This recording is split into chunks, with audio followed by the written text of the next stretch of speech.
right. Hello and welcome to another episode of Star Trek Europa. This is the season 2 finale of Star Trek Europa season 2. It's redundant, but whatever.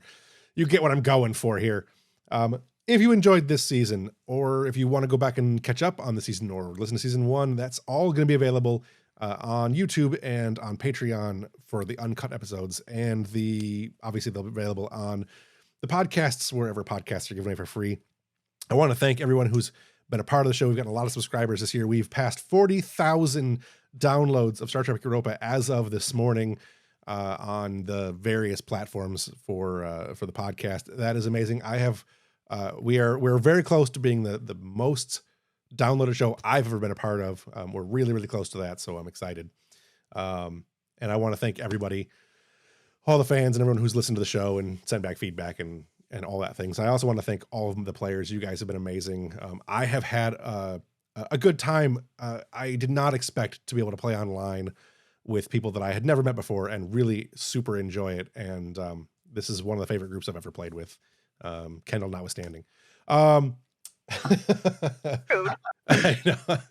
But let's go ahead and do some introductions. I am your host, Jeff Harvey. I am the game master of this story and the creator of Star Trek Europa. You can follow me all the places at Studio Tembo. There's a link in the show notes. There's a link in the chat in Twitch. There's a link in anywhere you look for a link, I will find, there will be a link.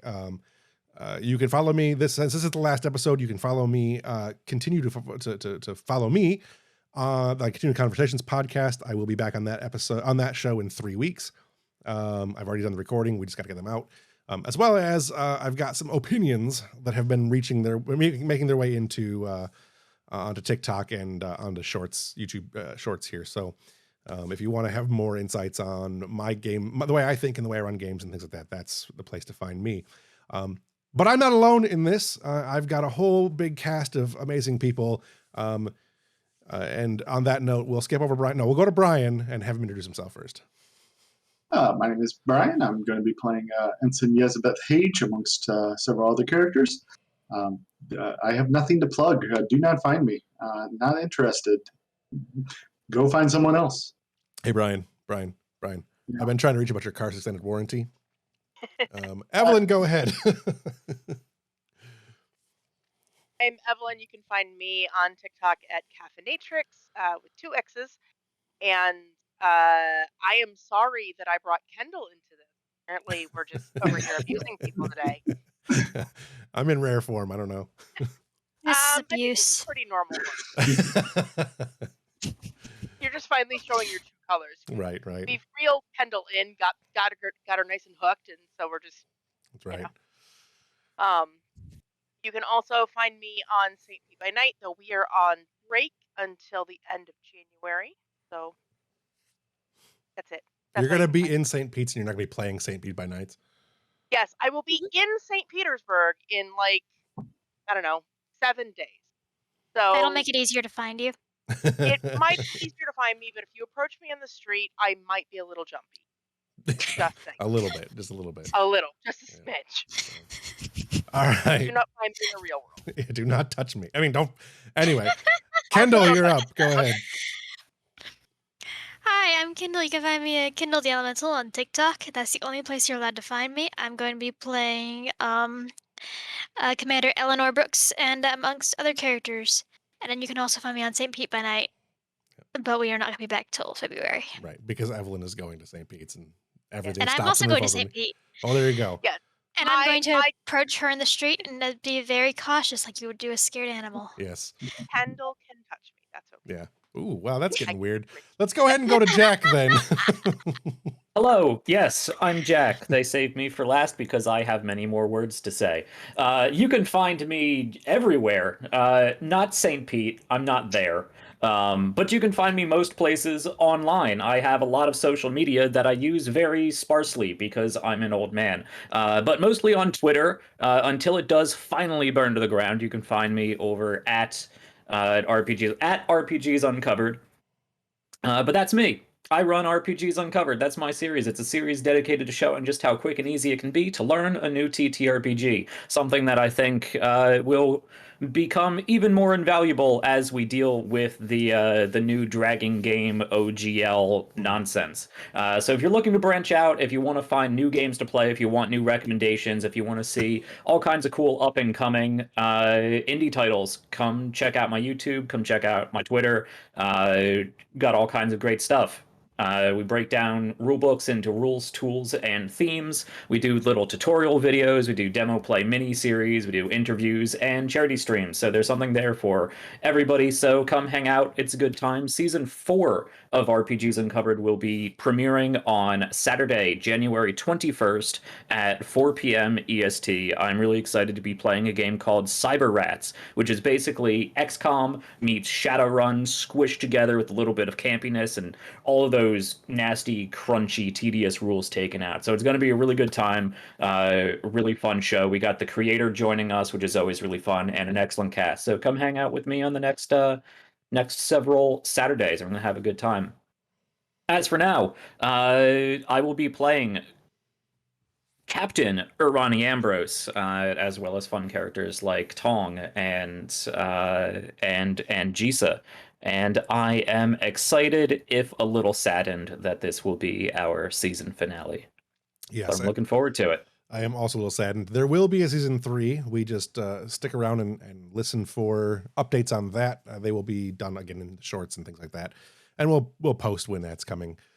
So that is not this is not the end. There is more Star Trek Europa come season 3.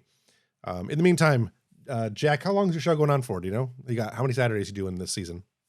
We are beginning on Saturday, January 21st. That will be our Learning the Game episode and our demo session 0 to go over, provide an example for session 0, because I think that's really important. Then we will be running a 6, possibly 8-week extended demo play mini-series, because Cyber Rats runs on a gameplay loop that is actually pretty important. So we're going to do shorter episodes. They're only going to be about 2.5 to 3 hours this time. And we're going to be running for 6 to about 8 weeks. All right. So check out those over at the Jack's channel, which is RPGs Uncovered. And yeah, I think that'll be great stuff. I look forward to seeing it. Let's go ahead and get started with Star Trek Europa. Where did we last leave off? I know Evelyn wasn't here last week, so if we got a decent recap to keep her in the loop. And I think things went pretty well last week, but let's go ahead and do a recap. Previously on Star Trek Europa.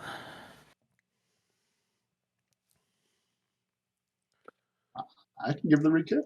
I was just waiting to see if anybody jumps in. Oh yeah, I think you took over the reins of that when Evelyn's brain melted a few weeks ago. Feel free. Mine was just going to be short and sweet. Yeah. But okay. Previously on Star Trek Europa. After setting a number of tachyon field emitters, more like detonators, throughout a nebula along the path that the Romulan warbirds were taking, those Romulan warbirds commanded, perhaps not commanded, but in league with Sela, the new proconsul, not praetor, proconsul, who had previously, before this season even started, it's basically been the long-standing arc of this season, kidnapped, or I should say politically imprisoned, Commander Toshari, or commander, not sure. I think she got a promotion and then was she should be jailed. Commander Toshari. Yeah. So Commander Toshari, the granddaughter of the Praetor and the princess in my tower.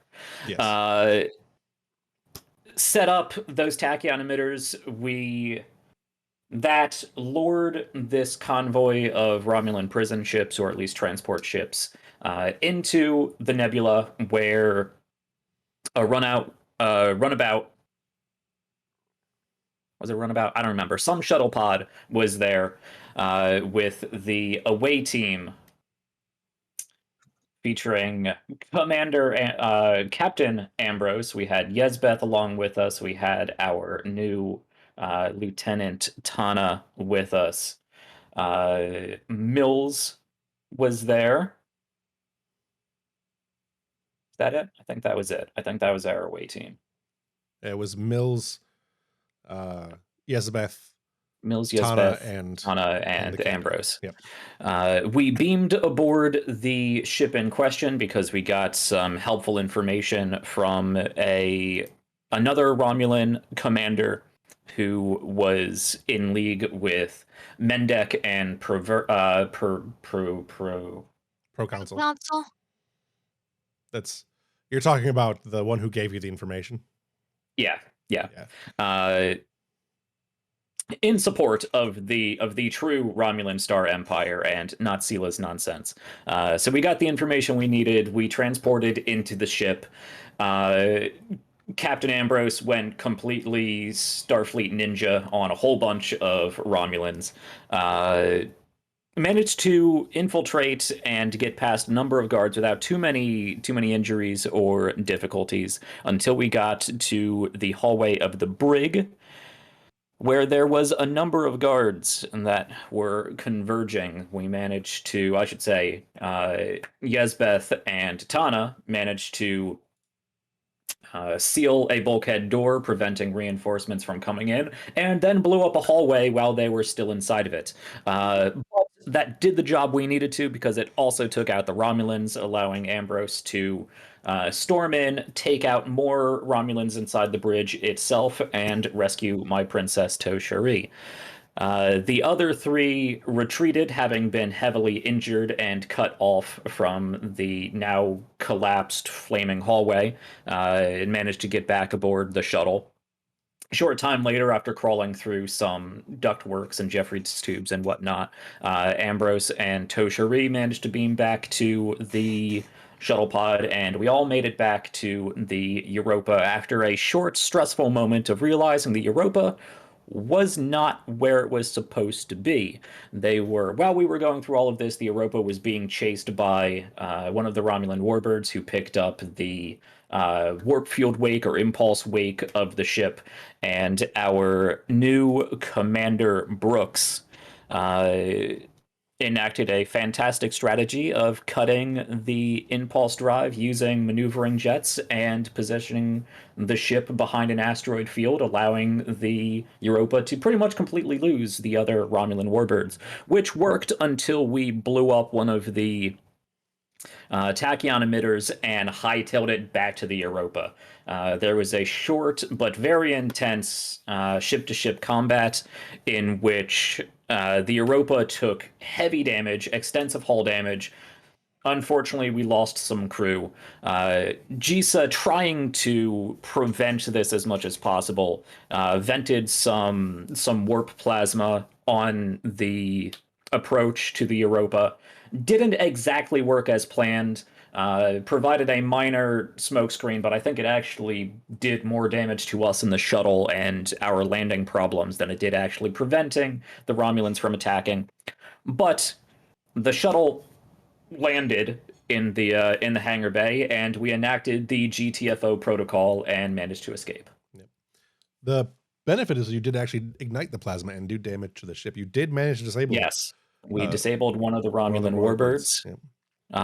Two of them were briefly disabled by the tachyon burst, though that is only temporary, so we managed to rabbit into high warp and almost completely lose those Romulans, but they are still on long-range sensors, as well as a whole bunch of other activity just barely on our sense horizon. So we kicked the bee's nest, but we are quickly Running from bees. Yes, now we're running from the bees. Not the bees. Yes. So while Europa boot scoots and boogies its way back to Romulan and Klingon space, or not Romulan space, Klingon and Federation space, let's go ahead and pick up right there. On the bridge, Ambrose, Brooks, Silva, and the blue guy who I'm looking at, I know his name, Koba. I don't know why I can't remember it right now. Are on the bridge. Silva and company are not Silva. Yezebeth and company are in sickbay. Jissha and O'Connor are not there. Those three are down in engineering. I have my board layout here. I'm trying to figure out where everybody's at. All right. I think Jissha is in. I think pretty much everyone in the shuttle. We got banged up during the shuttle. Oh, that's right. Jissha was on the shuttle. I It forgot. crashed. Yeah, there we go. I put her over by O'Connor for no reason. So on the bridge, Ambrose and company are seeing you're at high warp as high warp as you can maintain at the moment. Kostra has been, I believe, had plans to purge some stuff at the end of last session and was basically holding things together with duct tape, chewing gum, and his headband, just tying off stuff so it doesn't fall down. But you're making your way back to Federation space. You're at high warp. You're seeing approximately 12 or 13 Romulan ships, not all warbirds, heading your way. They're not cloaked, so they know they know you're there. Whatever, you know what I mean. They're clearly coming with a purpose. The two other warbirds that were in the nebula with you are also pursuing. Again, not cloaked. You are headed towards let's go to the map here real quick for those of you who want to see it. So if you're looking on YouTube, you will be able to see the map now. So you're heading roughly towards, I guess for lack of a better term, Narendra is probably the closest planet you'd be heading to. Yep, right there. But before that, you note on long range sensors that there are a number of Klingon vessels that are also rendezvousing at your crossing point. There are the Mek'leth is there, which is Martok's ship, as well as a number of other ships that are not owned by the Duras. So that's a good sign. You've got a few minutes of things going on before we get to any kind of action. I don't know if you guys have anything you want to do on the first scene, but that is what your situation appears to be at the moment. Being pursued. I don't have any threat. Let's start over. This is a new session. I can take all my threat. So go ahead and start what you want, and then I'll throw some stuff at you guys in a second here. Given the relative speeds of the Romulans and us, does it look like we're in danger of being overtaken? Not before you arrive in Federation space, but it's going to be tight. As long as nothing breaks aboard the Europa, which is what I need threat for, you're fine. And we took some engine damage in our fight. Yes. Yeah. You've also taken structural damage, which is why I needed threat to be able to, so I can throw something at you guys here in a minute. Why don't we do this in character? Call for a damage report. Yeah, no, that's okay. Captain Ambrose, shipwide. Department heads, send me casualty reports, structural reports. Ambrose to Kostra. I need to know what's going on in the engine room. We're going to be taxing the entire ship. Kostra will slam the intercom button, and he'll say, "Captain, the engines are online still, but they took quite a beating. We take one more hit to them. I can't promise they'll keep working." You can also note there's a fluctuation in the warp system. Not anything particularly bad, but you could lose warp at any time. We've got a subspace flutter in the engines. It could spiral at any moment. We're keeping a lid on it, but I don't know. All right, just keep that lid on it then. Pull whatever crew you need. Now that the away team is back, I'll get Tong back down to the engineering room. I'll take whatever hands I can get. All right. Quickly go over to the sick bay where there's a lot going on. Dr. O'Neill, you were preparing for casualties, and you've gotten several from the ship when a Romulan and a bunch of people you recognize, you probably recognize Toshri too, make their way into the sick bay. Mills is pretty badly injured. She's taken a disruptor bolt to the chest. Yezabeth and Tana both have pretty significant plasma burns. Plasma burns. And Jissha's got a pretty decent cut just under one of her antennae. So on top of all of the other injuries and whatnot that are going on. Also, Delphine is in here running around like crazy, making people better. Mhm. Is there any particular triage we want to focus on? I'm going to give you guys a chance to do a quick Wills. roll. This is a scene where I give you guys a roll so you guys have some momentum going into the rest of the stuff. So, but you can focus on whoever you want. You want to do Mills or anything else. We're just going to get a roll in here so that we can get some momentum built up. It seems like the interesting interaction would be with Dasavi and someone else. Yeah. Dasavi and Mills doesn't work, but Yeah. Not really. No. I mean, I'll just alternate between role playing the doctor and role playing my unconscious self. Right. Yeah. But there's Yezabeth or Jissha. Yeah, Yezbeth and Tana have some pretty bad burns, if I remember.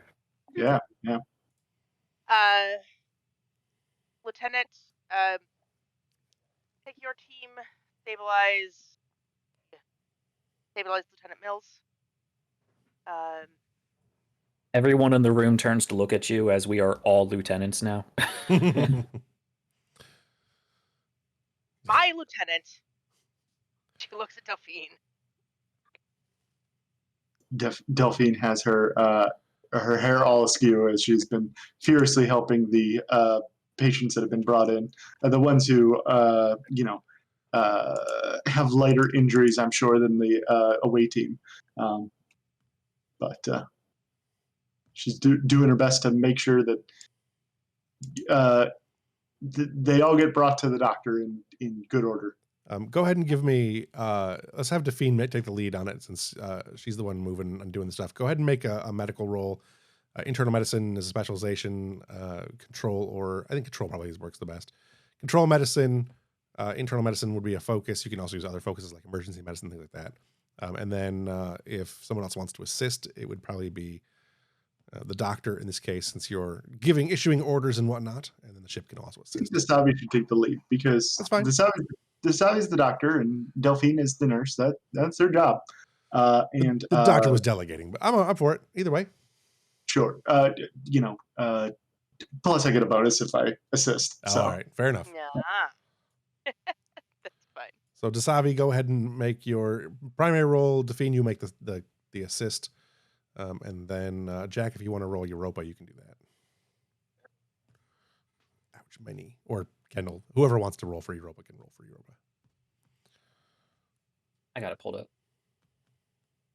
Nice. Good Lord. Computer Difficulty is 2. science, So. computer's Right. medicine. You wanted some momentum.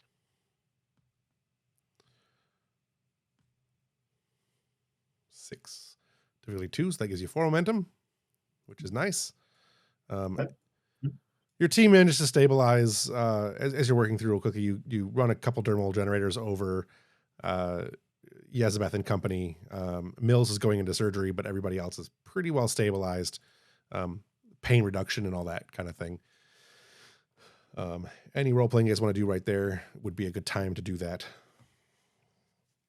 If you have interactions you want to do. Tana just kind of digs into one of her pockets and holds up the toe tag she took earlier. Didn't need this. Thank you, though. All right. Day's not over, Lieutenant. Jissha says as she takes an auto suture from somewhere and just starts stapling her forehead. That is a very good point. I'll keep it then.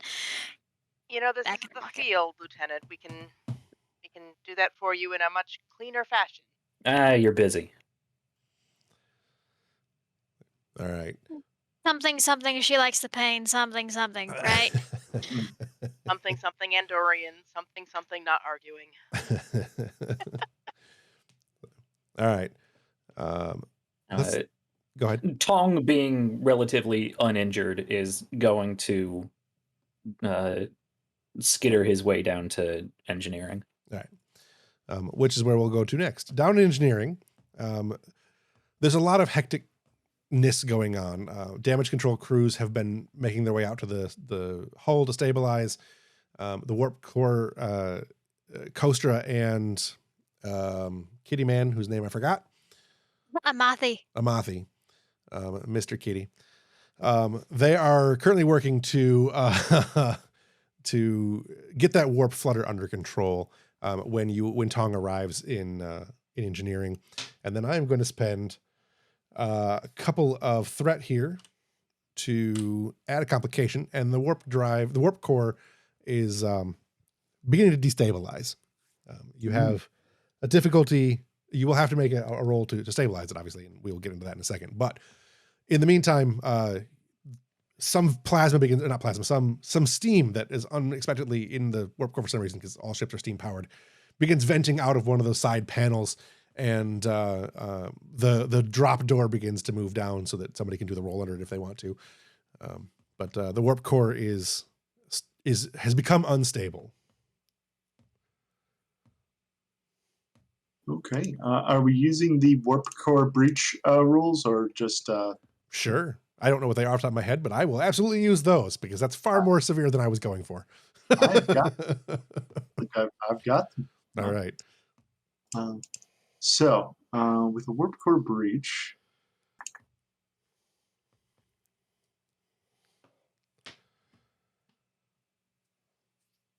the ship suffers a loss of containment.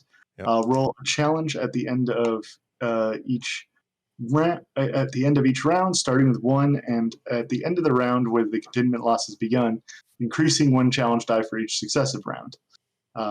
So introduces a bit of a countdown. Yep. We can do a stabilize the reactor extended task with work 8, magnitude 3, and resistance 3 with base difficulty of 3. Succeeding at this task prevents it from exploding. You said it was 8, 3, 3, 3? Work 8, magnitude 3, resistance 2, and 2. Difficulty 3. All right. I got that saved up. So as Tong is entering in, the sirens start going off.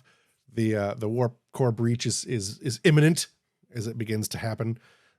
Any role playing you guys want to do, that'll come across the bridge here in a second too, so you guys can do something on the bridge for the round. But that go ahead and have your moments. I'm here, Commander. I'm here. How can I help the ship not explode? Well, it's to be figured out whether you even can. Don't mind the gas; it's harmless. We think. It's just radiation. It's fine. Get a tool and get to leaking these patches. Right. I'll be in Jeffrey's 3. I'll handle the EPS overflow. He gives you a pat on the back and shoves you forward with a big meaty hand. All right. And the SSH is also there, having materialized towards the end of last episode. Right. Yep. Commander Kostra, I believe I may be of assistance where your susceptible organic forms would otherwise fail. I don't recall anyone needing their pillows fluffed, but I'll take whatever help I can get. We're in dire straits. Can you hollow up a plasma torch? I'll have you know, I'm one of the most competent technicians on this crew's staff. Well, we'll see about that. Over there. See if you can get that panel up and running. All right. So we'll do this in 2 different groups. We'll have let's have Kostra and the SSH working together, and we'll have Tong and Mothi. Socks. Sorry. I don't know why I'm doing this today. We'll have those 2. Tong and Amathi will work together, and Kostra and the SSH will work together. That way we've got 2 groups rolling. The first group will go ahead and roll. We'll have Kostra and the SSH roll to start with.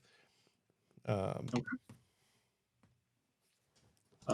Does my propulsion systems yes, absolutely. Yep. Perfect. I don't have the character sheets in front of me at the moment, so no worries. Daring plus engineering. I'm going to spend a momentum on this roll. All right. Just 1? You're not going to spend all 4? Just one so far. Hey, we've got more rolls to do. That's right. That's right. So you got 3, and then Amathi, you can assist. So the way you assist, it just like normally would. In this particular case, it would be control and engineering. I thought Amathi was with Tong. Sorry, the SSH then. Sorry. Gotcha. SSH. Okay. I know who I meant. Yep. So I'm just doing the assist. That's 1 die. Yes. Yeah. Reason engineering. For focuses, I have force fields and weapon maintenance and repair. And what is the warp drive if not one giant bomb? I would say it's more force fields would apply there for sure, though. Okay. Sure. Because it's warp containment fields. So yes, warp containment fields. Okay, cool. What do we got? Thank you for the file. Another one for me. Sorry, what did you get? One more? One more from the SSH. And then Europa can go ahead and roll, which I'll handle since I'm right here. Engines and engineering sound good? Sounds good.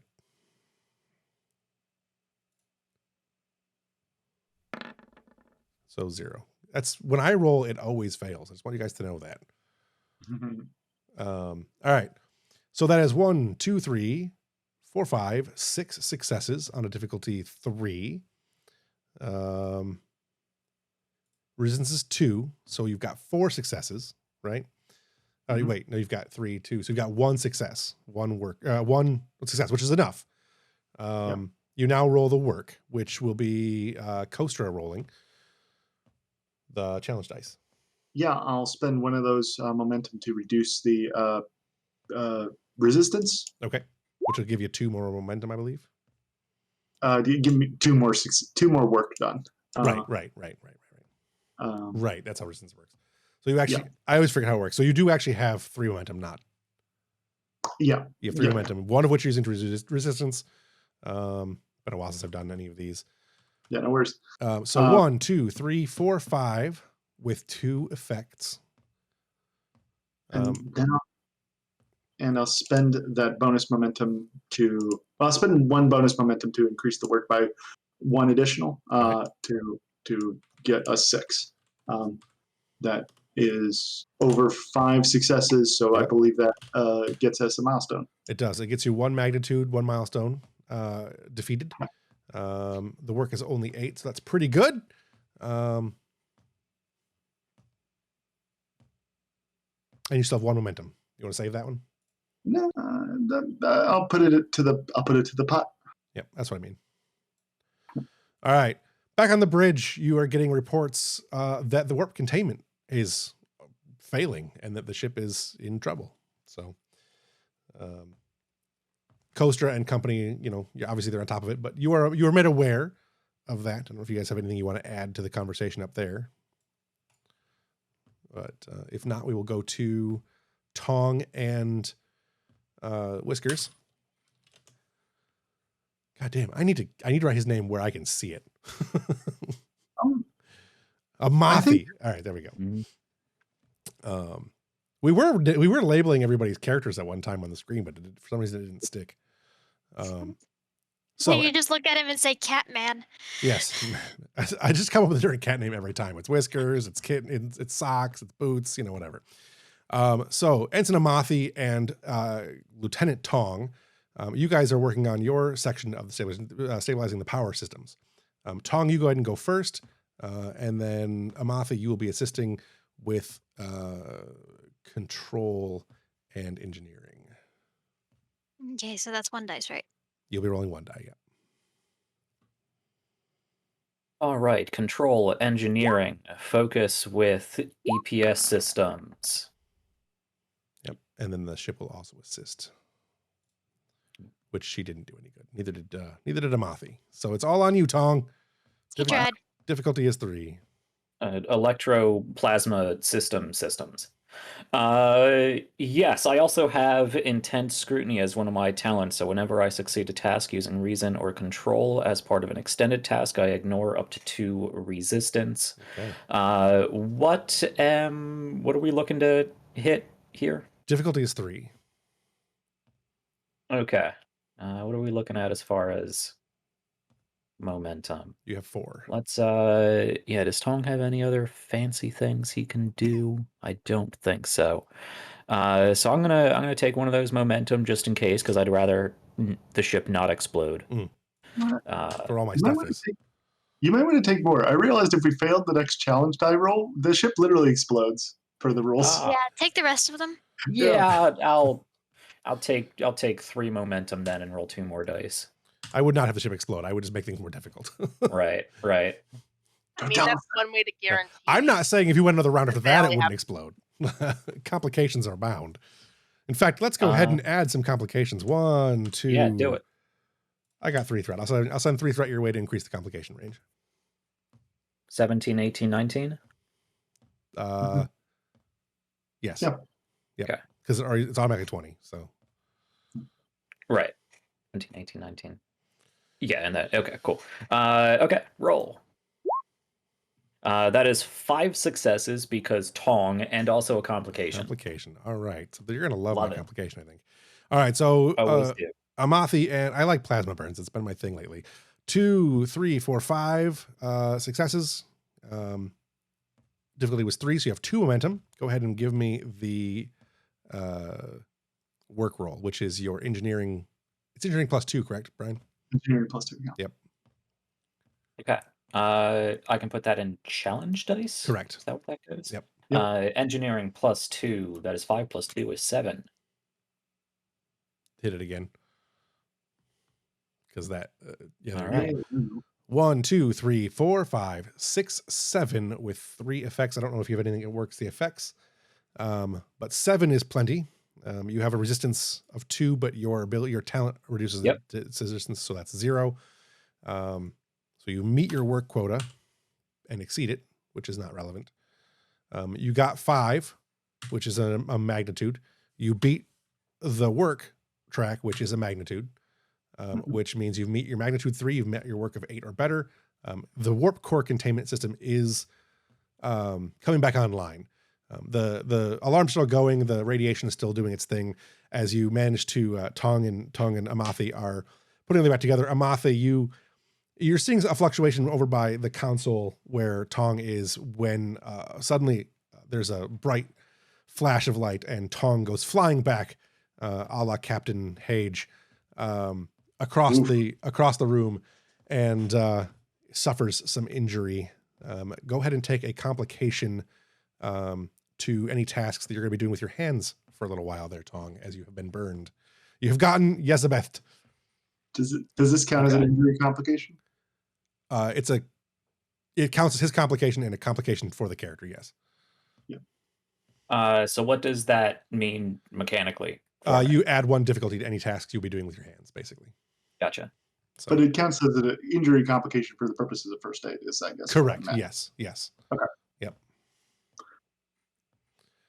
So yeah, your Tong is a little singed in the hands. His ears are a little bit redder than normal. His large eyebrow ridges are not doing great. Back on the bridge, you get notice that the warp core is stabilized. In the process of all this work, though, you have lost some momentum speed-wise, and the Romulans are gaining. Let's go ahead and quickly jump over to our opening credits, and we'll come right back. Also, thank you, everyone, for following. It's been lots of things going on over that I haven't been able to keep up with. We'll be right back.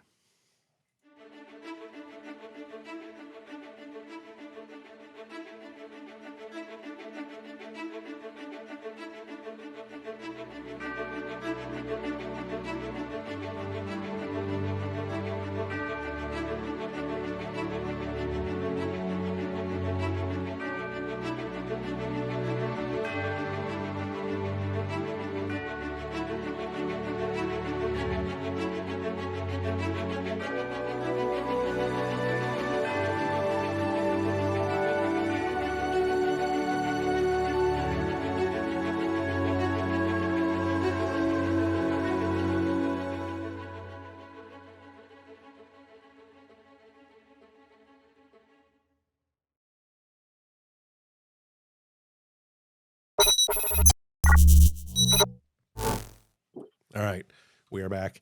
As Europa is reaching the goal line, there's a communication coming in from one of the Klingon ships in front of you. Captain, we're getting a hail. Should I put it on screen? On screen. Comes on screen. There's a captain you don't recognize.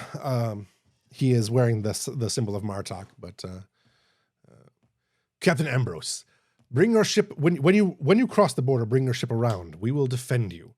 The Romulans will not cross our borders.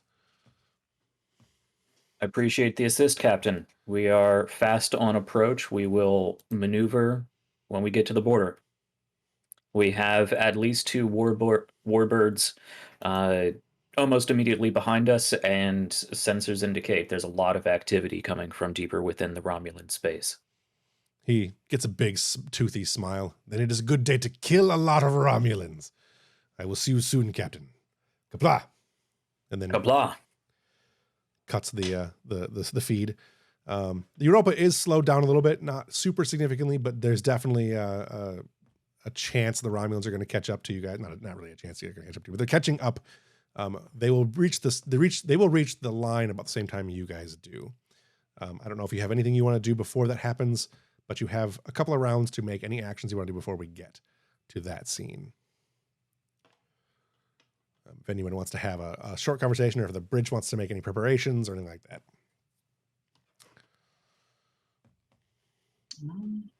No? I can't think of any immediate scenes I want to do. Okay. With that, Silva, go ahead and give me a piloting check to get into position as the Romulans approach. Failure on the roll will result in you guys being shot at. Difficulty is only 2. Okay.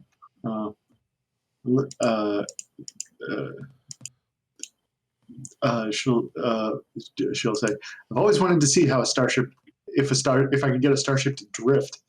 And she's gonna like pull back on the acceleration and try and get the ship into a quick out of warp stop, safely within the protection of the Klingons.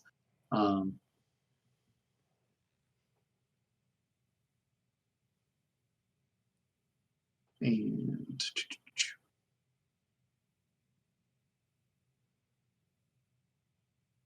I will spend a momentum on this. Okay. That's your last momentum. I have lost the name of one of my characters. I don't know if anyone else has it, but I will. You've lost the what now? I've lost the name of the female commander of the Romulans. I can't find it. Aren. Aren, that's right. I believe. I got 3 total. 3 total. That's like, and the ship got another 1. So that's 4. So you gain 2 momentum. Silva manages to swing the ship into position. The Romulans are giving pursuit. They fire the disruptors, but Silva manages to evade them. And as you've crossed the neutral zone into, the sword neutral zone into Klingon space, the Romulans begin backing off. Not backing off, but stopping. They're not crossing the border yet. And then there is a hail coming from Commander Aren. Aren doesn't sound quite right, but it sounds close enough for now. It's good enough. Commander Aren. Space whales. The Aren are the space whales. AHREN is the space whales. Right. But it was something close to that. It was something, yeah. And it's fine. It'll work for now. She is the commander of the Romulans. You will address her as such. But she hails generally, but specifically the Europa. I'll put it on screen. I'm sure the captain's going to want to hear from her. Captain Ambrose, you have something that belongs to the Star Empire. We will have it back.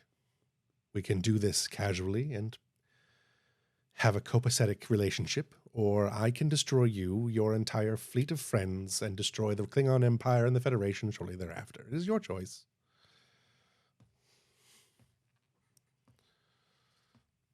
Can I sense anything from her? Can I reach out with my... She's confident in her ability, but she's not necessarily confident in her position. Mhm. So, like, she knows she can win a fight. She doesn't know if she can win this fight. Mhm. Commander Oren, there is dispute within your own government and plenty of the other galactic governments as to the legitimacy of your positions. And as such, any entity or materials that may have come from Romulan space have been presented to us under the rights of asylum and galactic neutrality. Now we are here in an effort of peace. Would you like to go down in Romulan and galactic history as the catalyst, the ignition for a galactic war, another galactic war? There is no confusion as to who leads this ship. There is no confusion as to who leads my Romulus.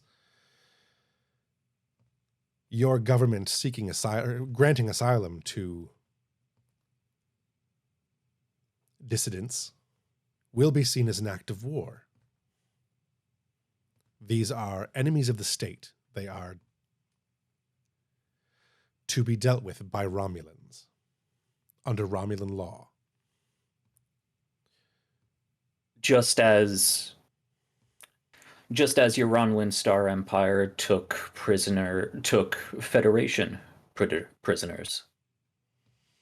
I do not have any knowledge of Federation prisoners. I have course we knowledge do not. of your transgressions against the Empire.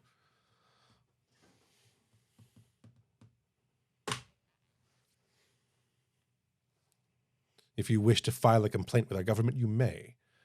But in the meantime, the legitimate government desires its prisoners to be returned. I am giving you your final warning, Commander, or Captain. You get that she is definitely stern about... she may be willing to open fire on the Klingons. And her forces are closer than your forces. So, well, her reinforcements are closer than your reinforcements. Right. At least that's the way it appears currently.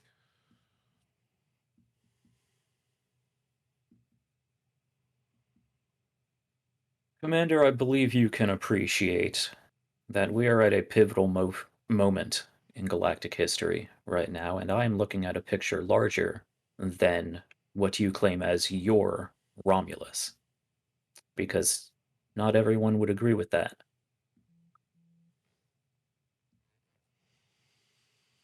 We stand here resolute in the defense of not only the Federation, but the overall Alpha and Beta Quadrant safety. You can choose to start this war if you would like. You may even win this first battle, but you will not win a war. You don't have your own house in order, let alone the capability to take on the unified forces of the Federation, the Klingons, and your own dissidents, as you call them. I would suggest you back off now, while you are still able to, and retain whatever honor and political position you may be able to before your time comes abruptly to an end.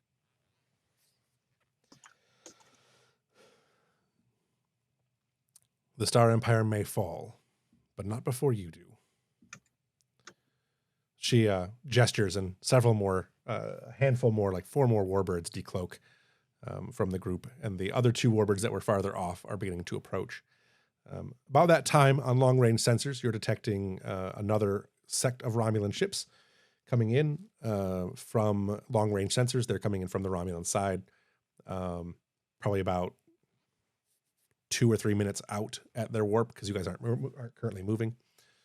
They have not identified themselves at all yet. So you also are aware that Starfleet is sending ships. They're just not here yet. They'll take a little bit. Yeah. We have all of that intel that we passed along to Mendek. We of course made copies of. We have the command prefix codes for at least one very important ship in the possible Mendek fleet. Would that give us any insight into if those approaching ships match that code?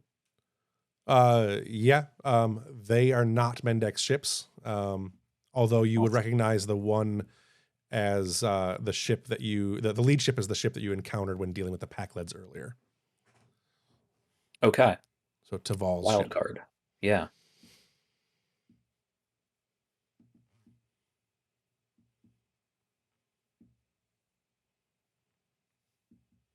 Helm, position us in line with the Klingon reinforcements. We hold the line here. Aye, aye. You get a communique from Martok's ships that there is more to be seen than there's more to the Klingon presence than is seen. So I never would have doubted. you're right. Across the camera, across the view screen, Commander Arain, someone off the screen says, "Commander, incoming Romulan ships. Our reinforcements are nearly here." She looks back and says, "There you are, Captain. This is your choice. I will give you a few moments. I don't want anyone to miss out. Your opportunity to surrender is your window of opportunity to surrender is quickly closing." And then she turns off the screen.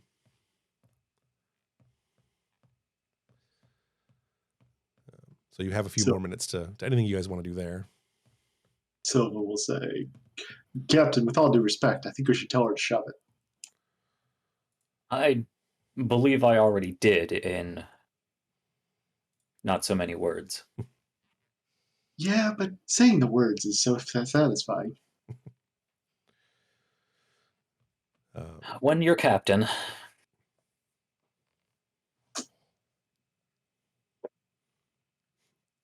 Engineering, how's the ship looking? We may need to hold. Well, we're not going to be able to keep max warp for very long. I hope we're staying still for a while. Oh, we're not going anywhere. Just make sure we have shields and weapons. Okay. Keep in mind, though, we take much more damage to either structure or the engines. We might be back to square one. We have friends in space and some damn good pilots. Just keep everything from rattling apart and we'll do the rest. Yeah. All right. Captain to Medbay. How are we looking down there?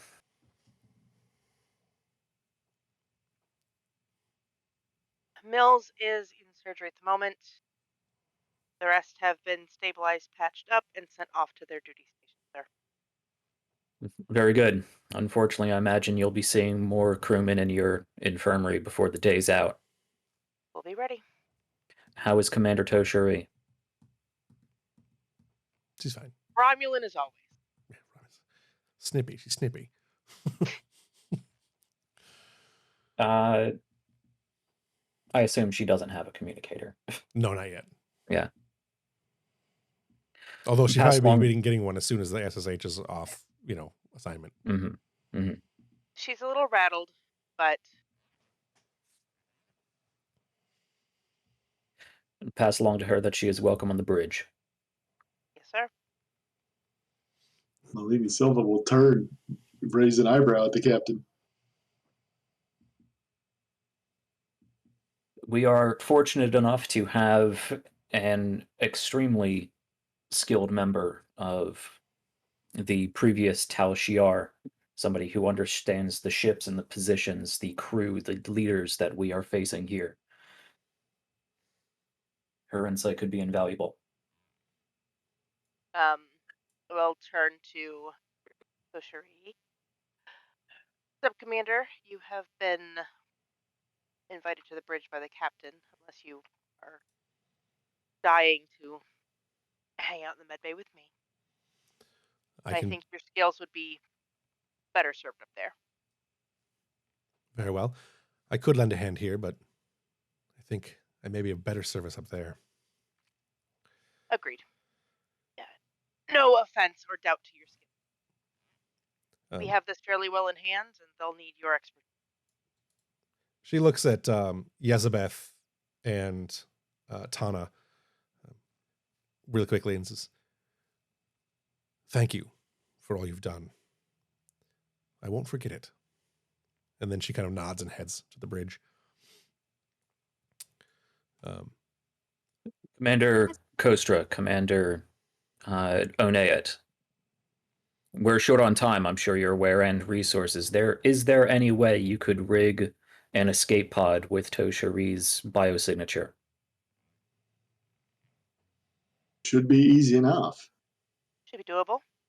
I presume we scanned her and all that, so we should have that. I don't. Yeah, you've got it on file. Plus, she's transported aboard the ship before, so you've got info. If you can keep our ship held together and our crew safe and healthy, do what you can. That may be a fallback. Yes, sir. About the time that Toshari gets on the bridge, she kind of walks around the. Let me pull the bridge up so we can see a good look at the bridge. But she walks towards the front of the display area, past the arch, and sits in the chair to the right of the captain. She doesn't look or anything. Doesn't look at you or anything. Doesn't say anything. Just sits. Hang on, I gotta sneeze. Silva just clicks off the interface on the chair she's sitting on, just whistling innocently. Ugh, I didn't sneeze. I needed to. Okay. The console turns off on that chair. About the time that she sits down, the other Romulan ships come out of warp and take up positions amongst the already established fleet. At which point you are hailed again by the commander, as well as an additional Romulan to your. I believe it's also commander. So Commander Taval also hails.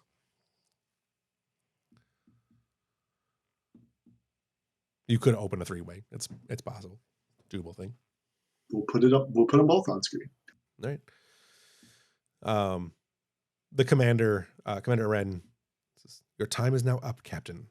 My reinforcements are here. Yours are not. You may be right that the Empire will not survive this division, but neither will you. I will see to it. I will see to it that you will not see that day."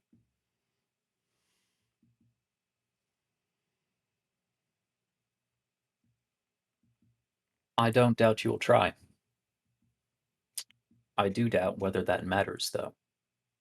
I think you know that petty grudges are not important in these affairs. Reevaluate. Look at your resources. They might not be as plentiful as you assume. She kind of looks around. She looks at Toshari. "Give yourself up, or this ends poorly."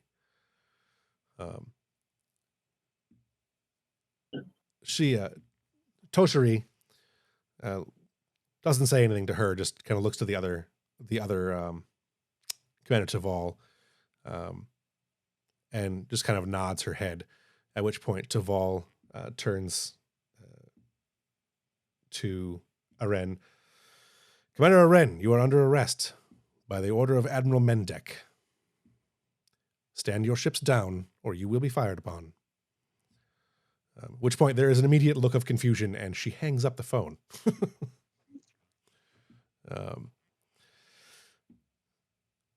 Taval then turns to you, Ambrose, and says, "I see that you've been productive." It took some doing, and we were less discreet than I would hope, but more successful than I worried. We appreciate the assistance. I have something to deal with, if you'll excuse me. At which point he turns off the thing. There is some back and forth communication over encrypted channels between the Romulans, and things are quite tense on that side, as you can feel coming from the energies, the emotional energies coming from the ships. It is quite intense. But after several minutes, both sets of ships begin to cloak and move back into Romulan space. At which point the Klingons hail you back.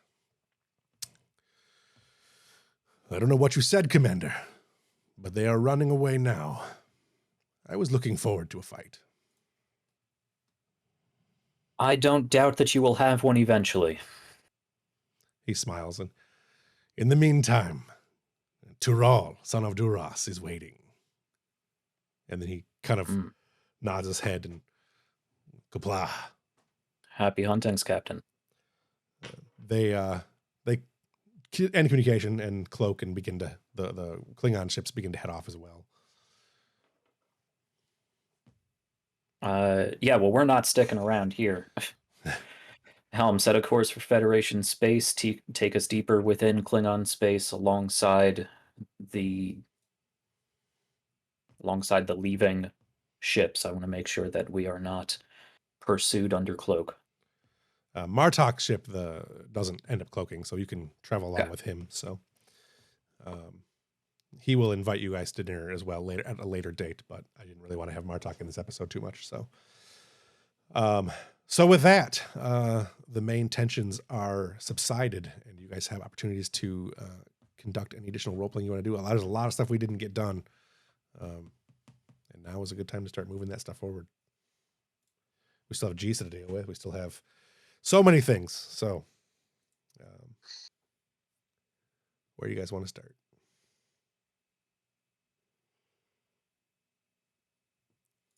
I think Ambrose is just going to, grip the armrest of his chair and just straighten and take a deep inhale. Just let all that tension not go, but loosen and acclimate. You get a sense of concern from Toshari as she looks at as she watches you in your as you relax. Mm-hmm. Stand down to yellow alert and take us back into Federation space. All maintenance crews report to your positions. We have a lot of maintenance to conduct. Any additional personnel report to engineering and or medbay for further assignment. Captain, this is Coster here. We're going to need more than some extra hands to fix all this damage. We're going to need to head to a starbase.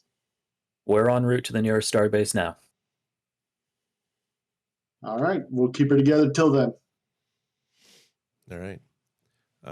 Tong is brought in by, I'm going to say, Amathi is going to escort Tong into the sick bay as well, where the rest of the group is beginning to finish up. Their wounds are all Tana and Yezebeth's wounds. You guys are pretty well healed. Yeah, Tana probably heads down to engineering to assist down there. Okay. The nurse that takes care that finishes the dermal regeneration on your hands and stuff says, "Take it easy. Don't get too rough with this. The skin is new, and I'm not going to say it will slough off, but just don't take chances." And you can head down to engineering. Watch out for EPS conduit 3C. It's a little touchy. Will do. Thanks for the warning.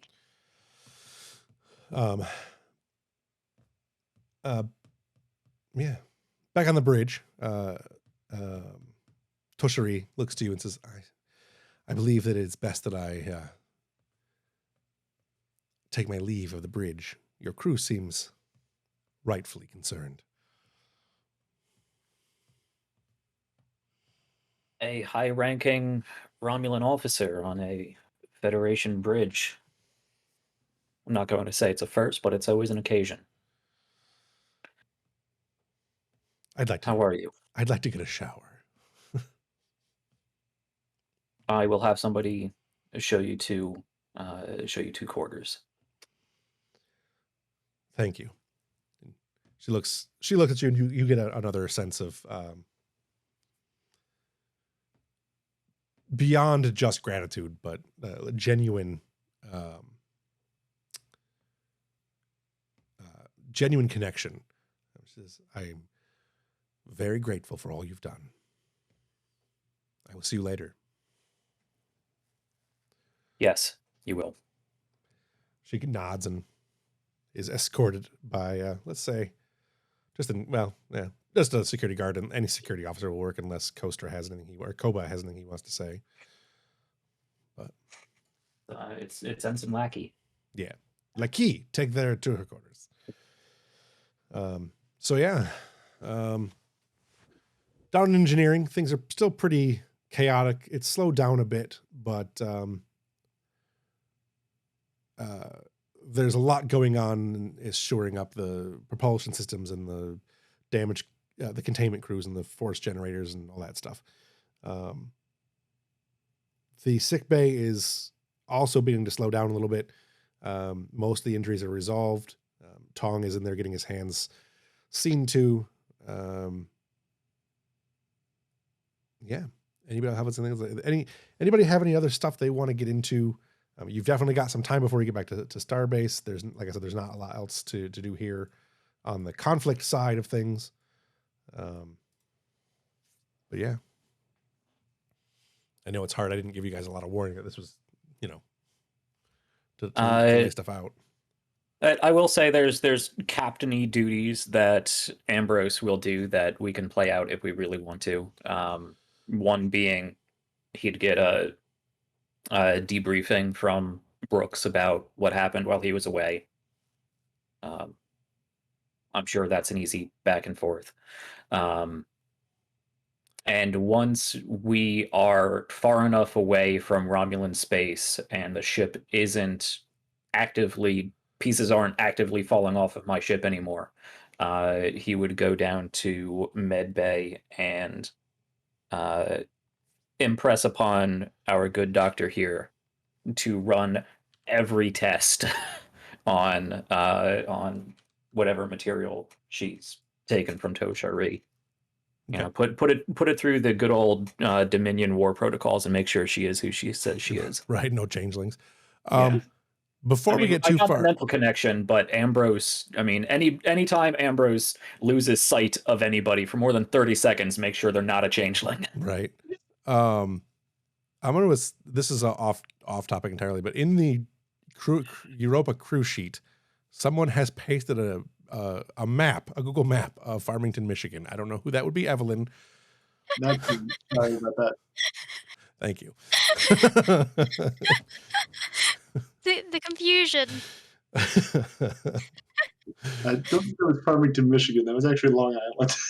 It looked like Farmington, Michigan. Like Farmington was written on there for what I saw. It was Farmington and Milford and stuff is what I got. I spent my afternoon working on my game, which is in New York. I gotcha. All right. Now that is resolved, and Michigan is no longer aboard the starship. Go ahead and that's a conversation I think would be decent to have with this Dasavi to talk about your concerns. I think that would be an interesting scene. So let's have that. Let's have that out. Okay. Brooks would also tell him that they need to talk about Jissha later when he has a moment. Yes, I assume this is just following the debriefing that we just had. Yeah. It's just like a small reminder because there's so much shit going on right now. Yes. We will get back to that when we are stable. When everything isn't on fire. You did go with the ship. Thank you. Your crew is very good. They've been put through their paces. I wouldn't have been able to do it without them. Well, take the chair once more. I need to walk about my ship some. Of course. I will make my way down to Medbay. Dasavi, you're just Dasavi. Yes, that's the right name. Dasavi, you are just finishing up with Tong's hands when the captain approaches. Lieutenant, take it easy. No more getting blown up today. Right. Well, it wasn't exactly on the duty roster, but small explosions are generally better than big explosions. So I went with that one. You're not entirely wrong. Okay. Well, The radiation. yeah, It's just yeah, radiation. radiation. Scurry away.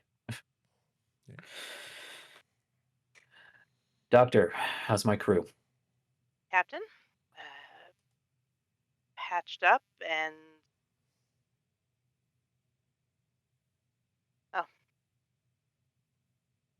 the ones who weren't thrown into the void, patched up, resting, or back at their stations. Very good. Yeah, I'm going to walk into your office. Follow after.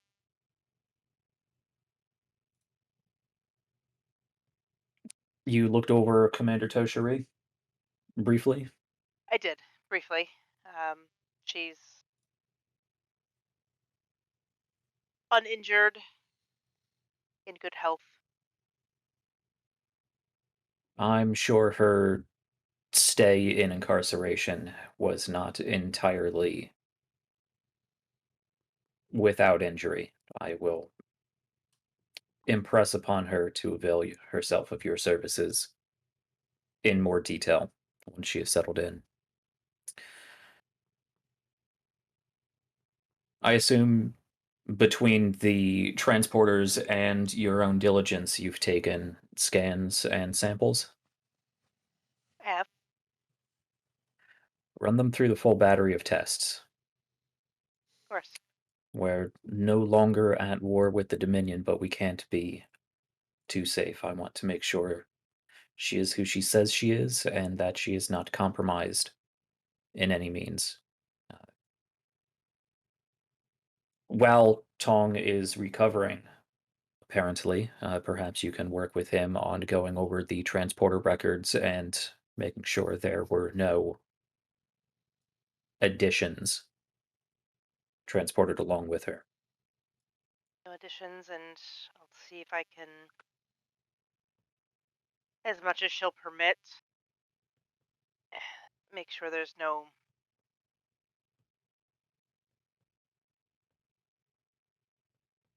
prizes hiding in her brain. Very good. How versed are you on Romulan medical subterfuge? I assume they have similar surface level genetic augmentations as we do. And not Mental tremendous, conditionings. but I can see what we have in the Federation archives. Very good. She was out of the picture for a long time. I want to make sure we picked up the right puzzle piece. Understandable. I'll let you get back to work. I assume not, but is there any alternative feeling coming off of Ambrose that she would be able to pick up? Or vice versa? Does Dasavi have any latent concerns that are not being voiced? that Ambrose picked up on? I think Dasavi's only concerns are the fact that Ambrose didn't come to the med bay, and she's not entirely certain what damage he may or may not have taken that he is subterfuging. Okay. So you would get Ambrose, you would get the impression then that she's got a significant concern. Well, not significant, but at least some concern for your. Yeah, Ambrose is fine. He's ignoring that. Fair Mhm. enough. I don't think you even got hit, did you? As according to my character sheet and my recollection, I don't think Ambrose was injured at all. He got tossed about a little bit on entry, but I don't think it amounted to an actual injury or stress or anything. Right. Okay. For Ambrose's part, she would be able to pick up that he is definitely waiting for the other shoe to drop. Like he understands that things went as well as he set them up to be, but he's just always waiting for something to be not as it seems. So he's trying to present more relaxed, maybe not fully relaxed, but more, coming down from a big confrontation, and going about and making sure everything is okay right now. But he's still very much. You can tell, especially with your telepathy, in addition to empathy, that he is still very focused on the diplomatic and tactical situation. But beneath all of that, there is that concern for Toshiri being who she says she is, but you can probably pick up that that's not just a security concern. Like Right. he's generally he wants this to be Toshiri, and he wants her to be okay.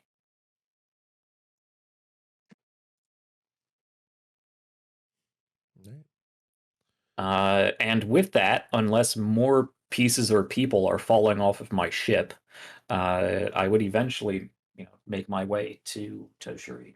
Right. I would wait until the doctor gets back to me, unless it takes like multiple days. But it probably not. No, you can run through the scans pretty quick.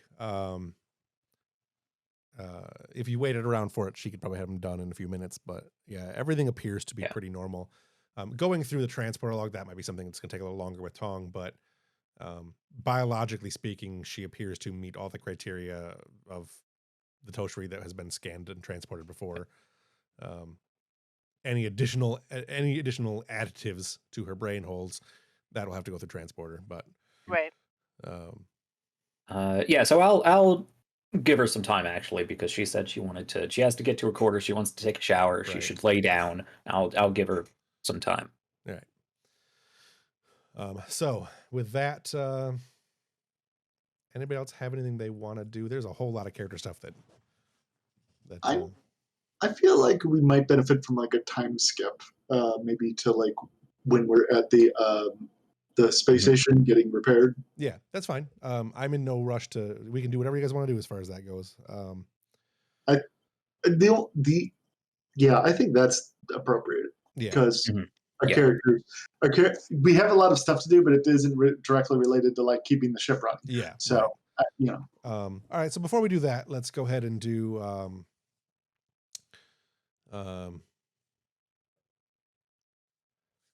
actually, we can just go ahead and jump ahead. Let's go ahead and jump ahead. Ambrose, it's not a super long flight back anyways. It's a few, maybe 12 hours or so. Everyone's getting a good chance to get a night sleep if they need to. You're getting pretty close to, or right to, what was that station? 234, which is where you guys started from. Yeah, 234. Time dilation being what it is. But you get to Starbase 234. You can do repairs there. They don't have a full dry dock system, but you guys don't need like full disassembly of the ship or anything. So you do arrive back at 234. You're coming back up on the next shift rotation, and everyone can come back on or come back off, or however you guys want to do it. I wanted to end kind of on the Toshiri and Ambrose stuff, so I don't want to go to that just yet if we can help it. All right. So anything else you guys would like to do? As Brian said, you've jumped forward The ship is at dry dock, or not dry dock, but Base dock. space dock. And the SSH and Coaster and company are directing the maintenance and logistics crews and repair crews and stuff to get to work. So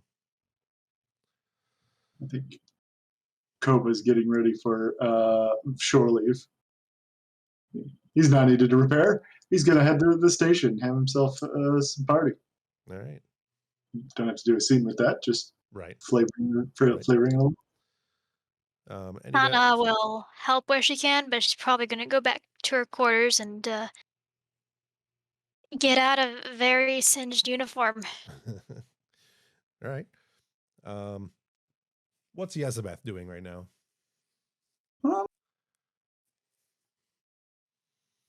I think she's in her room fiddling with some of the gizmos that she inherited from Jorad. He had a bunch of clockwork stuff, and I think she ended up taking that and is currently playing with that in her quarters. Okay. While you're sitting in your quarters, there's a comm that comes across the a message comes a chime comes across the intercom system. Lieutenant, I'm sorry, Ensign Hage, do you have a moment? Eva is reaching out to you. Oh, sure. She'll stand up, brush her hands on her uniform. Yeah, what's up? Over the last several months, I have noticed a greater level of risk that the ship has undergone, and I have questions. As Captain Hage was an integral part of the construction of my systems, I thought perhaps you might be the next best shoulder. I guess that makes sense. Yeah, whatever I know is whatever I know is yours. What questions do you have? I have witnessed a great deal of traumas that have affected the crew of late. The captain has taken it upon himself to risk the crew and further trauma and the lives of several of the crew.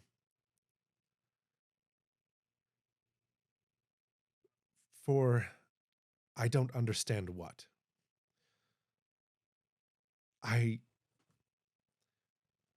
Never before has the ship been so significantly damaged or so close to destruction. The warp core breach, the hull. I guess the question that I have is it worth it? Are all the lives, is my life really worth what we've done today or the last several months?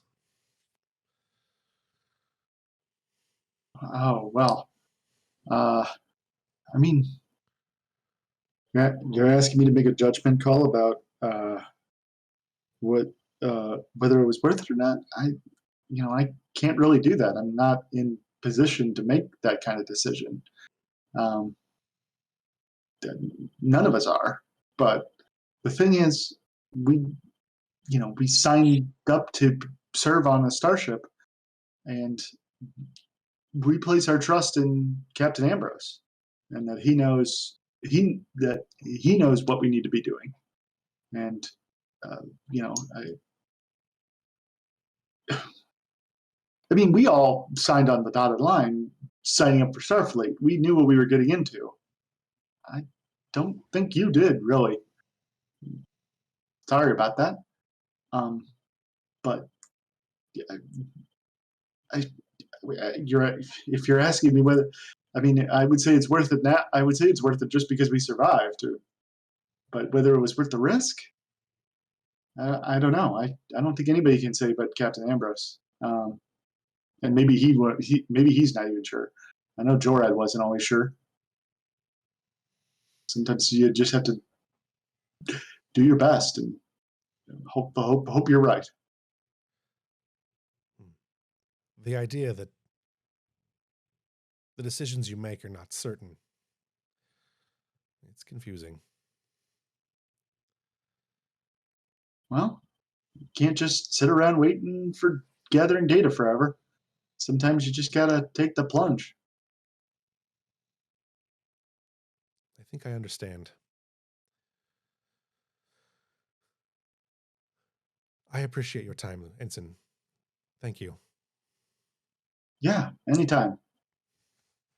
Uh, show yourself out.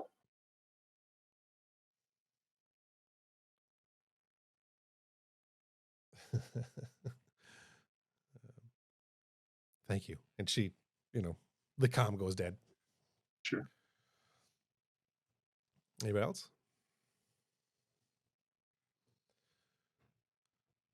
I What? think we should. I think we should finish the Jissa stuff. Yep. I was about to suggest going back to the Jissha stuff. Sure. Yeah. I have a scene with Kendall, but that's gonna wait until after that. All right. So let's go ahead and have whilst everything else is going on and you guys are getting everything situated amongst the damage repairs being assessed and the ship being resupplied and everything else, this would be a good opportunity for Brooks and Ambrose to have a conversation in Ambrose's office while Toshri sleeps her last 6 months away.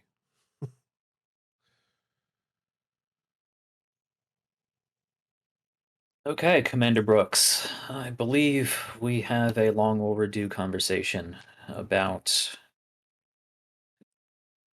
Ensign Oneat and Lieutenant Jissha. Indeed, we do. Just come in with a pad in hand. I'm sure you've conducted all the appropriate debriefings and reports, interviews, counseling sessions under your other position with both of these individuals. What is your understanding and then your recommendation?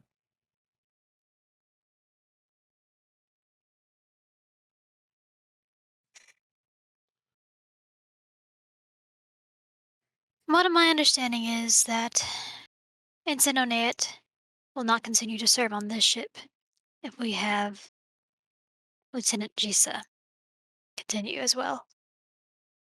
And we know it's, regardless of circumstance, shooting a fellow officer is worth at least some disciplinary measure, if not being removed from the starship.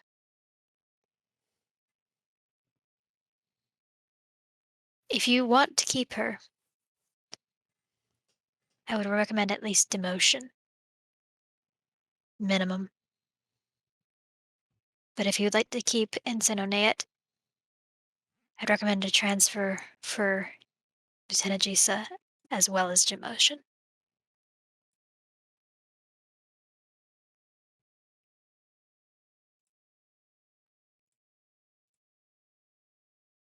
I've gone over these reports and reports of the situation. Yours, both of theirs. We're dealing with two different generations of Starfleet officers here. A generational divide that is going to be one of the starkest we've seen in a long time. Myself, I believe you as well, have had quite a career experience with combat, with warfare, the Borg, the Dominion. We progressed through Starfleet training, through our own lower careers. With that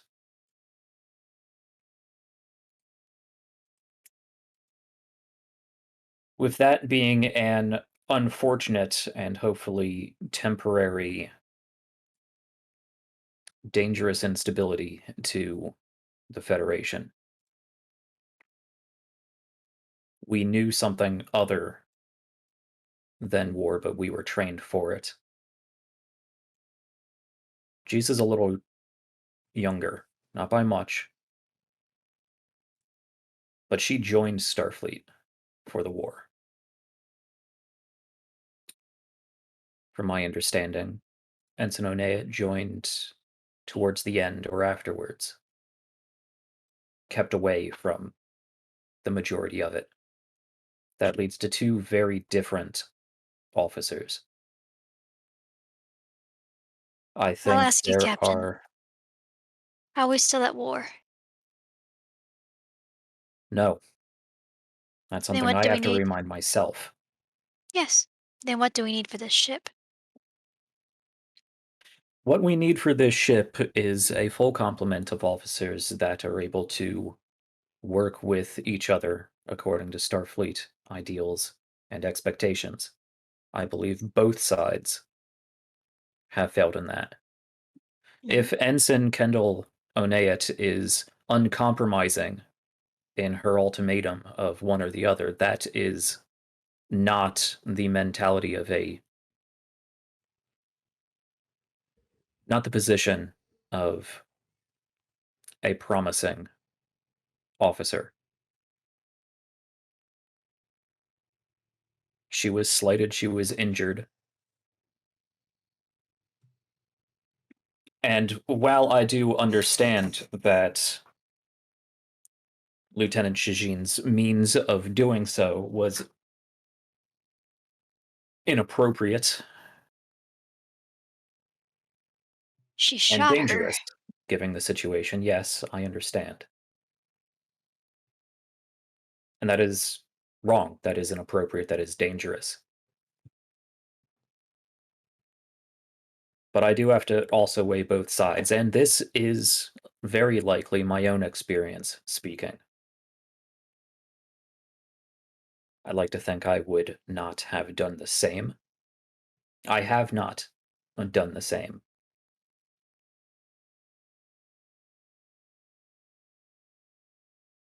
But at the end of the day, I'd rather have an unconscious officer than a dead one.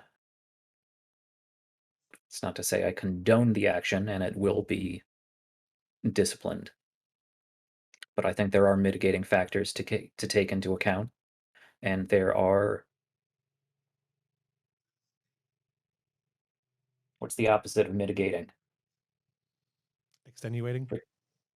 There are extenuating circumstances on the other side that complicates this matter as a whole.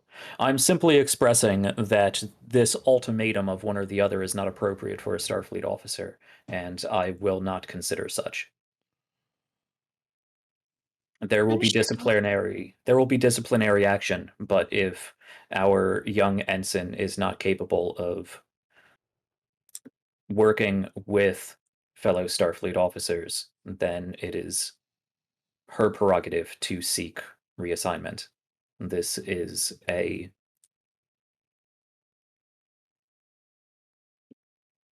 we are in a flagship position in a region of the galaxy that is unexplored, untamed, and that is going to lead to complications and tensions.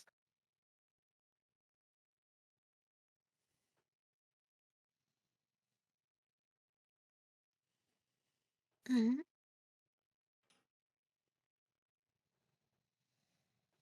If we can find a way to remedy this, a way for most likely yourself to mediate some sort of agreement between Compromise. these two officers. What's that? Compromise. Yes. If it is possible to salvage both of these officers on this ship, I would like that effort to be made. I can But certainly make the attempt, very good.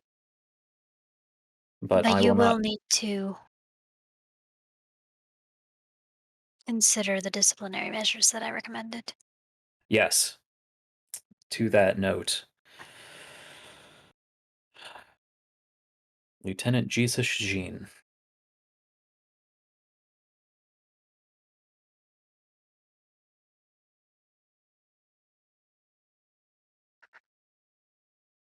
a difficult officer, to be sure,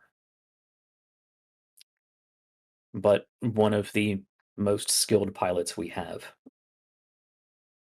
One of the few people on the ship that I would trust implicitly in a combat scenario. Outside of a combat scenario, however, we've seen that there are problems. There's been other issues that have been cropping up since this incident, and I do believe that the pressure of the lieutenant's position may be starting to wear on her. My initial reaction would be to remove her from the command of her flight wing and find a replacement for her, at least temporarily. That sounds reasonable. I would also recommend that you, as the ship's counselor, mandate a mandatory counseling schedule if she would like to retain and recover her position. And at least for the time being, until you and I sign off, that she be confined to her quarters unless otherwise on duty. However, with that, would you still push for active demotion back down to ensign? If I do not see improvement, I will I agree. I will push for it, but this seems amenable for now. Very good. I would agree. I would also recommend regular counseling for all of the solid majority of the officers on this ship. Quite a few of them were raised in this time of war. It's hard to pull out of that mindset. Even I fall into it fairly regularly.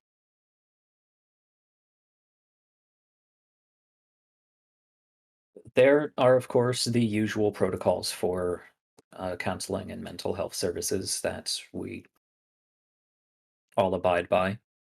If you think that If I start noticing those patterns of behavior before or after friction starts, I will start recommending it for specific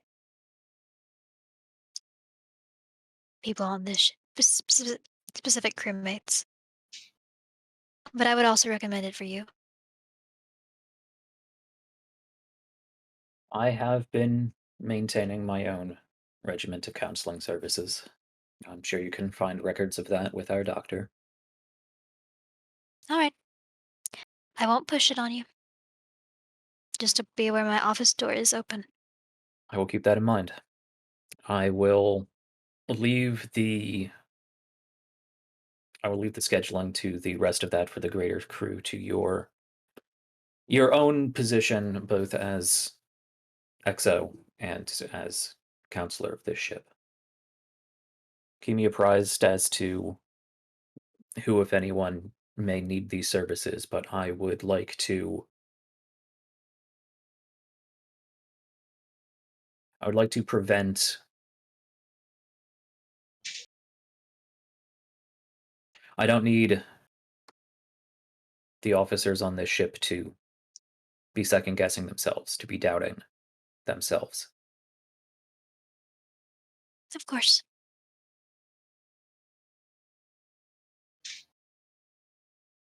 So, Lieutenant Jissha, we will proceed removing her from the flight command detail. She will retain her pilot status with the fighter crafts.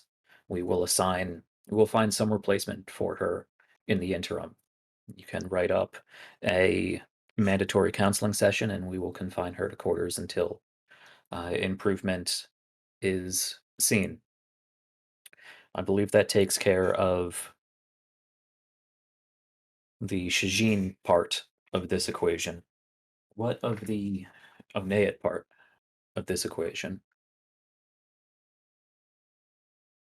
Well, I will be mediating a conversation between the two of them and see if we come to a compromise, but otherwise she may be transferring off of this ship.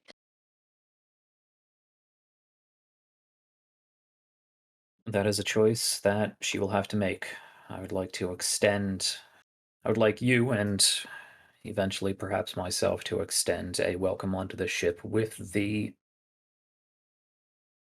express understanding that we need to be able to work together and we need to be able to follow protocol. Chain of command is important.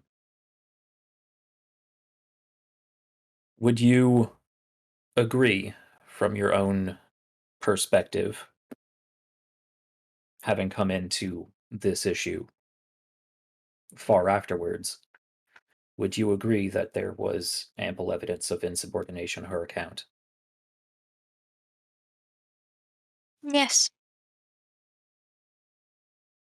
You agree that the situation could have been handled very differently by both sides?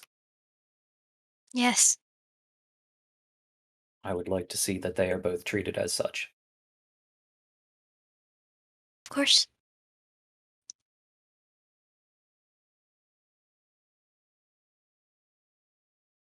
May I ask you a question?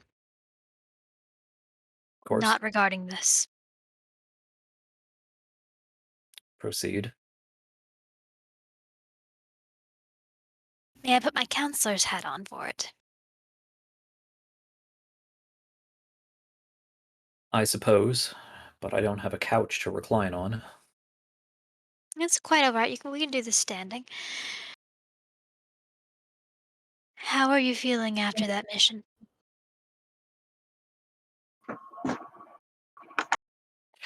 That is a big question. I would say this entire endeavor has went as well as could be expected, given the resources and positioning we were able to set in motion. That's not what I asked. How are you feeling?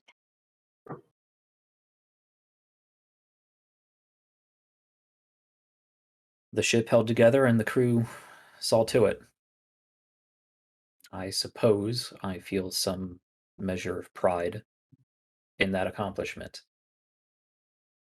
Some measure of, not simply some measure, but a great deal of uh, appreciation.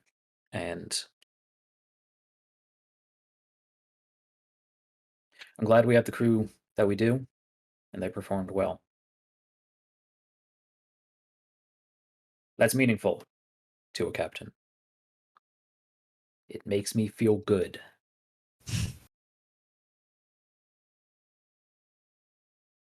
I am otherwise uninjured. We accomplished the objective, and at least for now seem to have averted the destabilization of one major government, leading into a galactic war. I call that a good day. Yes, it is quite a good day. I've been in more dangerous, more stressful, more certain death situations in my time. Yes, so you know how to compartmentalize them very well. I do. Call Do it you out. Go ahead. and do you know how to let them back out?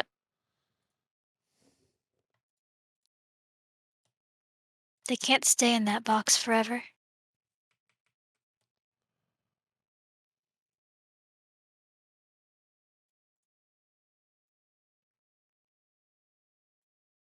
As I said, as far as I am aware, I am maintaining the recommendations of our chief medical officer. You're very good at avoiding questions. But I will let you get back to your duties, and I will take my counselor's hat off.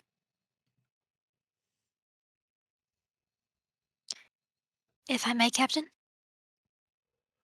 Very good. Thank you. Dismissed. She'll head back up to the bridge. All right.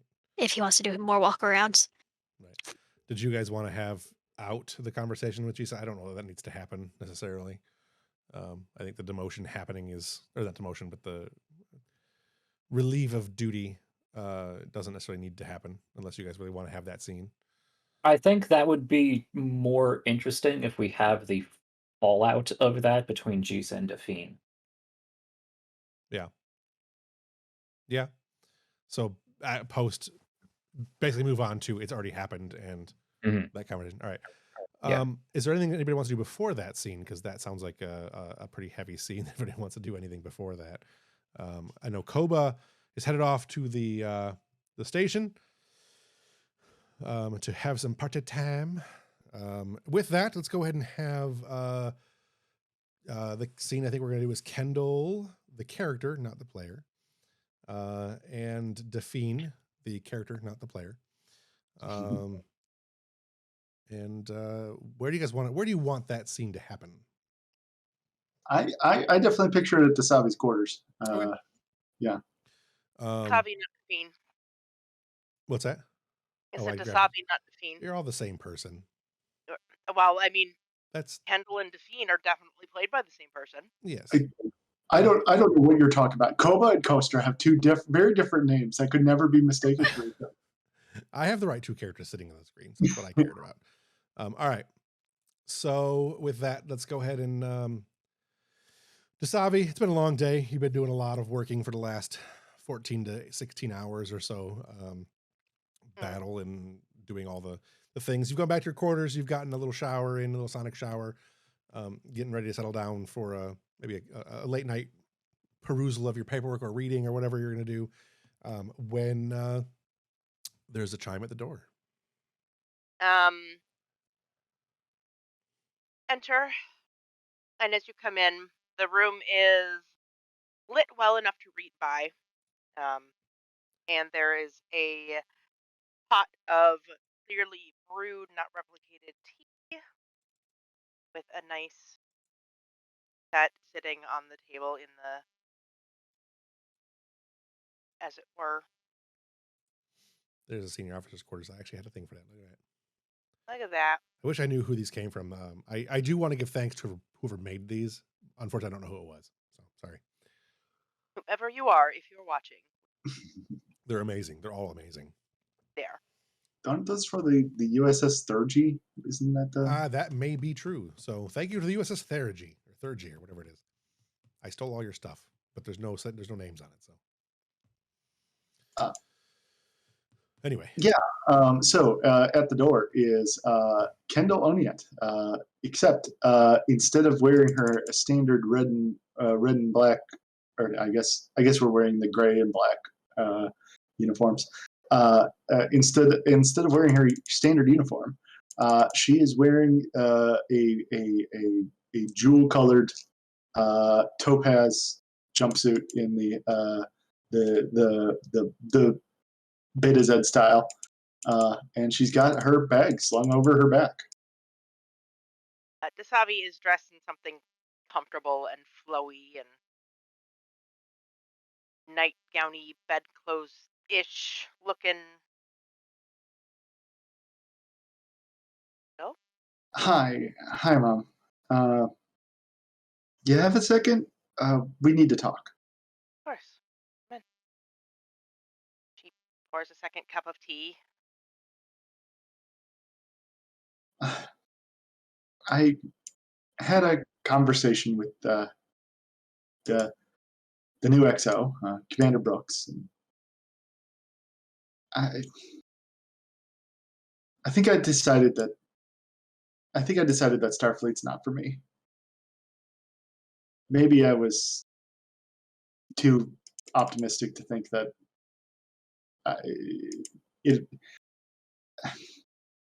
I think maybe that this is what's best for everyone.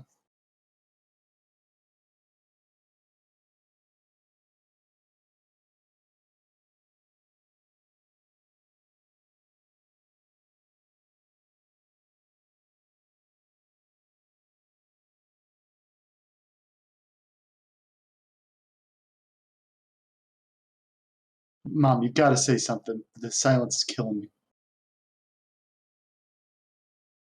You worked very hard to get where you are.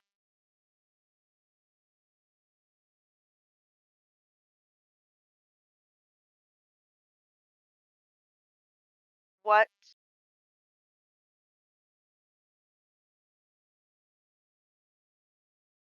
Your first post is always hard. Nothing is like the academy. Doesn't matter how many simulations you run through. It's never the same as your first tour out.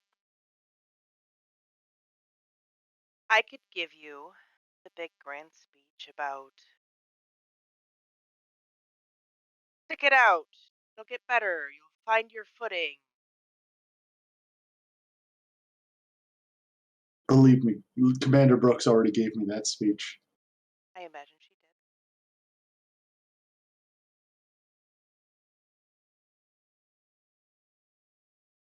What do you mean by best for everyone?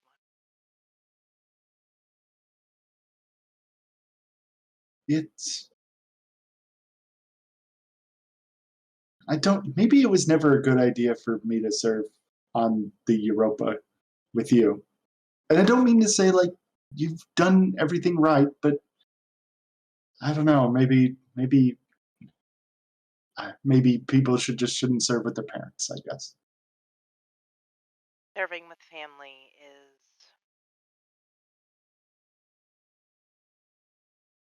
tricky, to say the least. And I gotta look at the report that the captain put about the whole incident, and it's going to be hard for me to get a promotion to get any kind of career in Starfleet with insubordination in my jacket.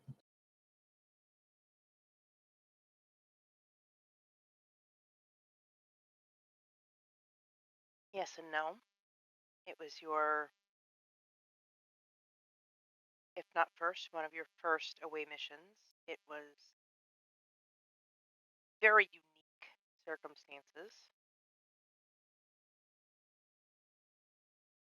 And we won't talk about how many insubordinations might or may not be in my jacket. And she just smiles fondly at Kendall. Maybe I'm just not as tough as you. And sorry, that sounded petty. I also think it's probably best for me, you know? Whatever's going on with my empathy, I'd almost forgotten about it before I came back here. And you reminded me that I've lost something, something essential for a Betazoid. And counseling is all well and good, but maybe I need to go back to Beta Z where I can speak to experts and people from our world. Not a bad idea. And I would definitely argue with your statement that you're not as tough. Thanks, Mom. To be able to recognize when the time isn't right instead of trying to stubbornly power through takes a great deal more strength than people. Thanks. I've got to say it's kind of nice being able to call you Mom rather than Commander.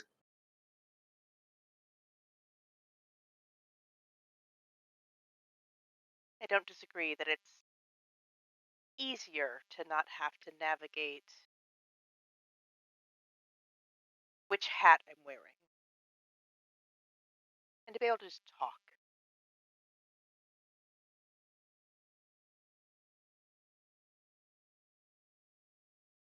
Yeah. We'll keep in touch. And I don't know, maybe I'll come visit. You're always welcome. Does your father know you're coming home? I figured I'd surprise him, you know? All right, well, I won't let it slip then. She'll reach into her bag and she'll pull out her communicator and she'll say, give this back to the SSH for me. Will do. She'll give her mom a hug as she like she'll like put it in her hand, but then use that gesture to like pull in for a hug. And Sabi will return the hug, and when they pull back, she'll take Kendall's hands in her face in her hands.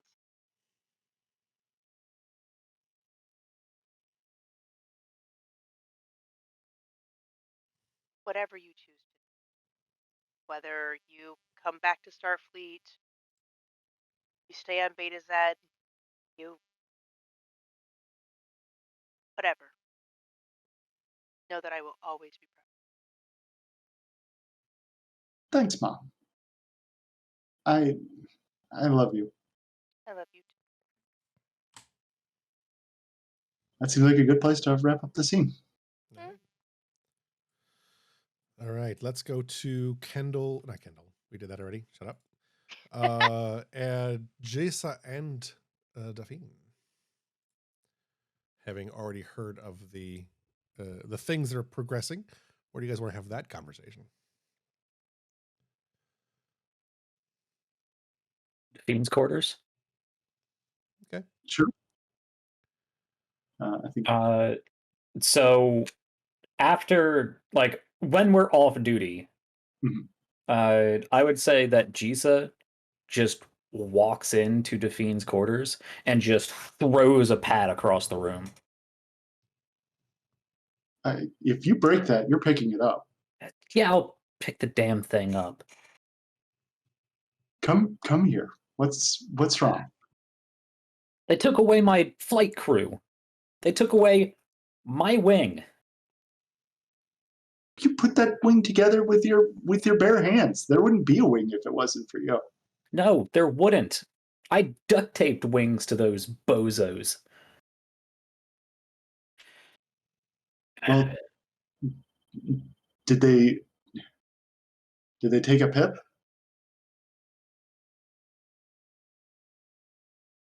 No. Well, there's that at least. Yeah, I suppose. I guess.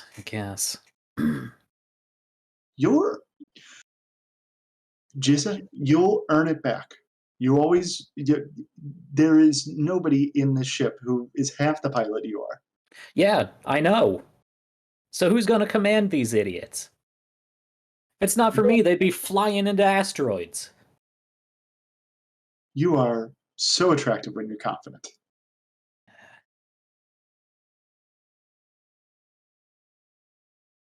You know what? Maybe while the ship's in space dock, maybe we can take this opportunity to go on shore leave. We've both got leave saved up. And I don't mean to the station. We can do that anytime. I mean somewhere else. Maybe Andoria.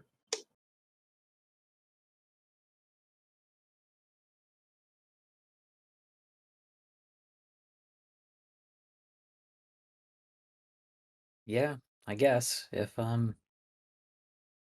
they let me off the ship, I'm probably not even supposed to be right now. I'm confined to quarters. Can you believe that? Confined to quarters. Well, then I suppose I'll be staying over at your place more often. But we'll request the leave. I can be. I don't know if you've noticed. I can be pretty convincing when I want to be. Yeah, that you can. That you can. I don't know. They they take away my flight crew, shove me in a little little crew quarter, and send these guys to go fly out with who knows who. And you want to go on vacation? Sure, why not? I think she moves around so that way she can like rub Jiss's shoulders, and she says, it doesn't matter what they do to you. if you set your mind to it, if they told you to swab all the decks on the ship, you would swab every deck uh, in you would be able to swab the deck so phenomenally that they would have to acknowledge how good you are. And no matter what position they give you, I am sure you will earn your position back. I didn't sign up with Starfleet to swab decks or sit in my cabin or play third wing to some idiot who barely passed simulation. I'm a damn good pilot. I could be a damn good pilot anywhere. Are you thinking of retiring?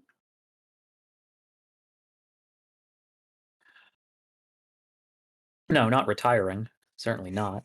But I just meant from Starfleet. Starfleet, I don't know. We could. The Merchant Marine's always looking for pilots, I suppose. Yeah. Merchant vessels, different security contracts. But who are we kidding, really? Fighter piloting, fighting is in your blood. Literally. Yeah, there's plenty of people on this ship and back on the station that don't believe fighter craft have a place on a ship like the Europa. I think you should show them that they're wrong. I think you can.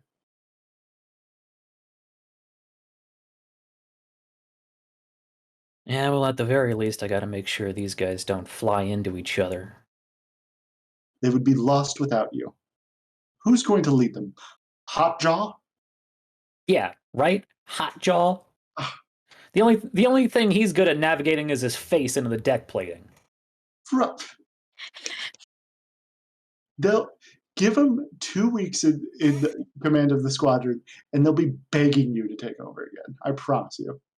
Yeah, we'll see. We'll see. But Maybe it'll take a few Borg conversions to You shoot one bratty ensign. well, I don't know how many Brady Ensigns you expect to be able to shoot.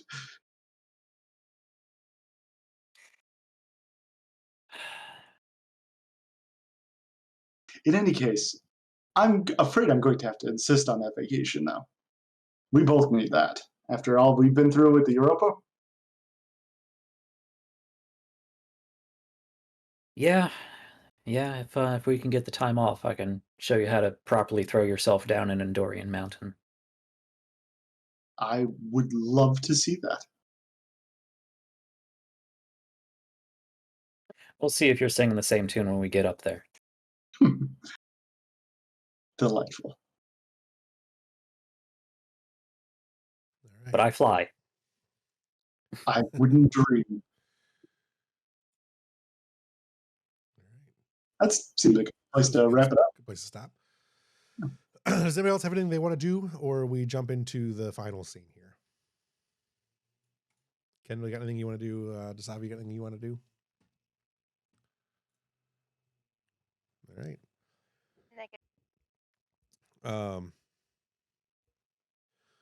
You know what? I do have a small scene I would like to do. Okay. I would like Koba to bring what's the cat guy? I need to Amathi, I got it this time. Boots. Yeah, Amathi. I want him to bring Amathi party.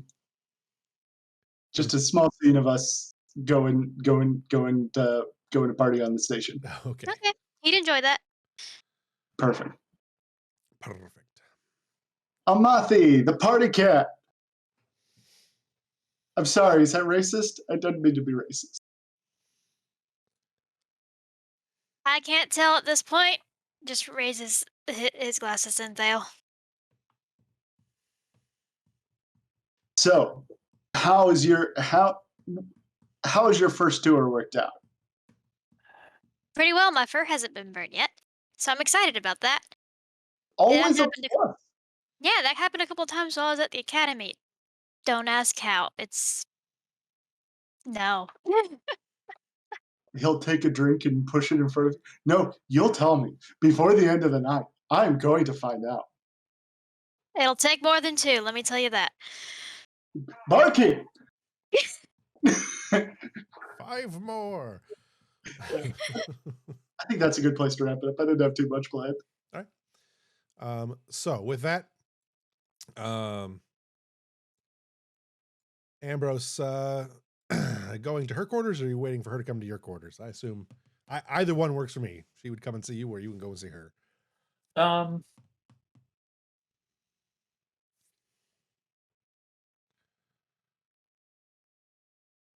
Let's have you go to her. Yeah. Let's do that. Yeah, we'll go with that. You arrive at her quarters and hit the chime. The door opens pretty quickly. She's wearing kind of the heavy Hilton-esque robes that Picard sometimes wore. Well, I guess his weren't really that heavy, but hers, these are like the heavy comfortable, soft ones. Ronnie, I was wondering if you'd make it by. I was just getting out of the shower again. It's nice to be able to be clean. I've gotten a good night's sleep and 3 showers. I think I've almost forgotten all the hardships. Please come in. Well, I'm glad you find our amenities so refreshing. There are significant improvements over my last stay. The Romulans are. We're not a people who likes to pamper our political dissidents, I suppose, as my title would probably now be. Right. Well, from what I understand, you're in good company. You'll have to tell me about Mendek sometime. Something I need to know about. Can I get you something? Something to drink.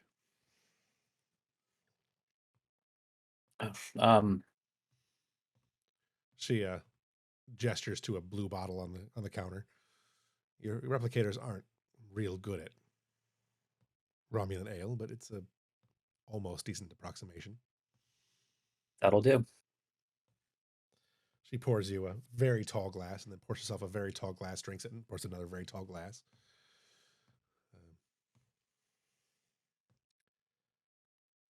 I want to thank you. There's no reason you needed to come, but I'm glad you did. It's certainly not Starfleet's. She kind of trails off. I did need to come. I wasn't going to leave you there.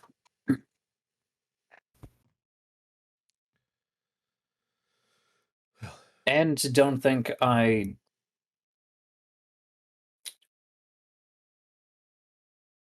underestimate your position as political leverage.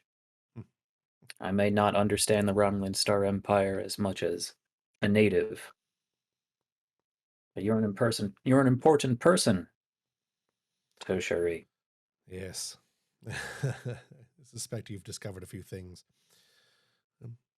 My grandfather is the current, or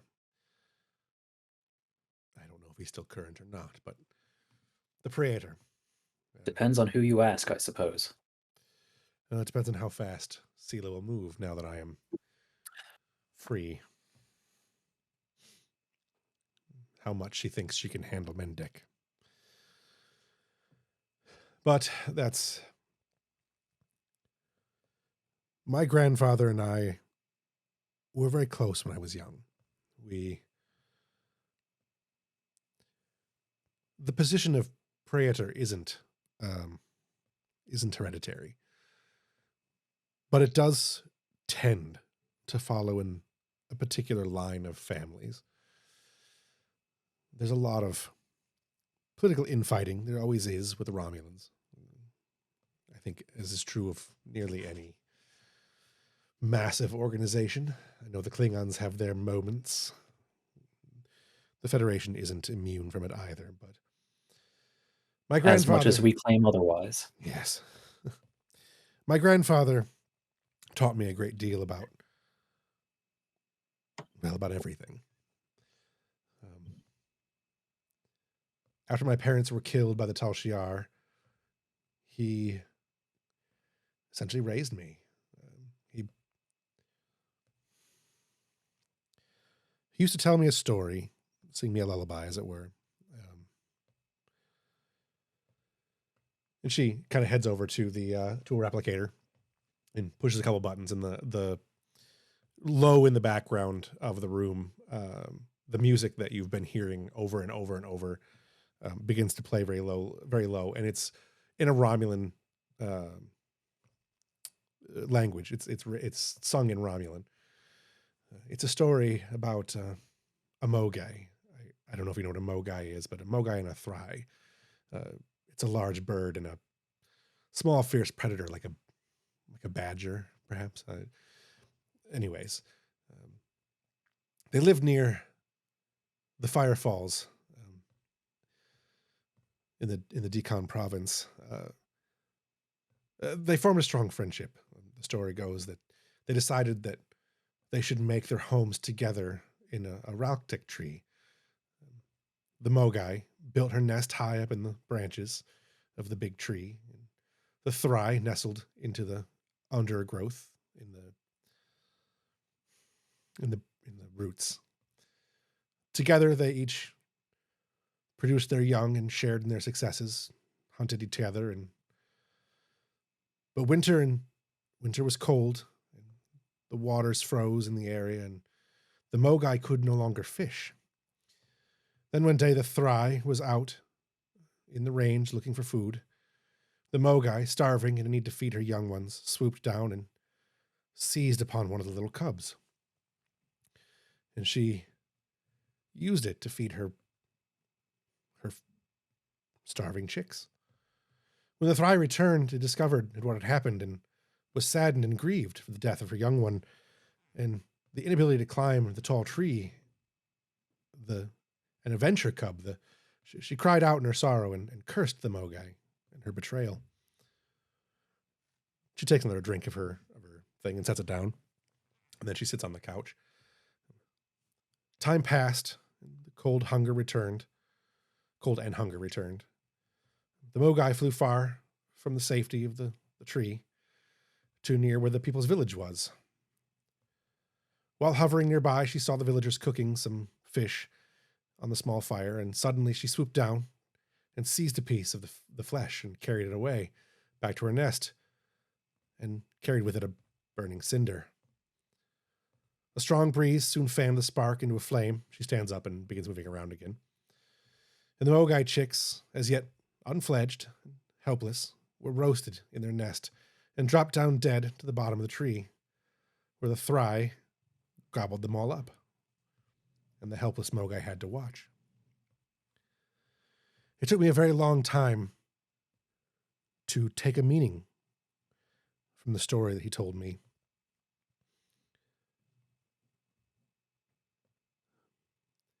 But there are a number of stories, a number of I guess lessons that can be taken from this moment. But the one that my grandfather insisted that I know was that a tyrant is never safe from those who they oppress. That was one of the main things that led me into the Tal Shiar myself.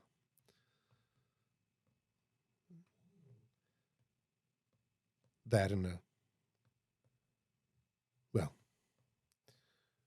an incident with an orb that can be a topic for another day. But until now, my life has been the Empire. I have known little to nothing else. I have trusted little to no one else. You coming to not only the aid of me, Twice now you have served to strengthen the Empire. It may not appear that way now, but I believe that is what you've done. And that is not something I had ever expected to find when I first saw you aboard the Deep Space Nine. Oh, those 2 years ago now, almost 3. Honestly, I didn't think you liked me very much. She kind of smiles.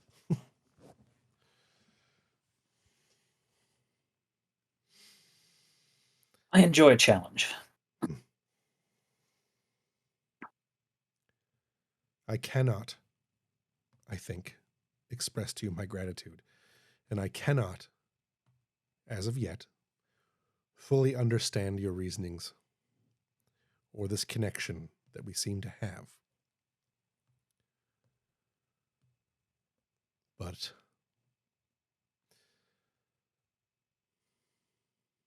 I look forward to seeing where it takes us. I hope that's not too bold.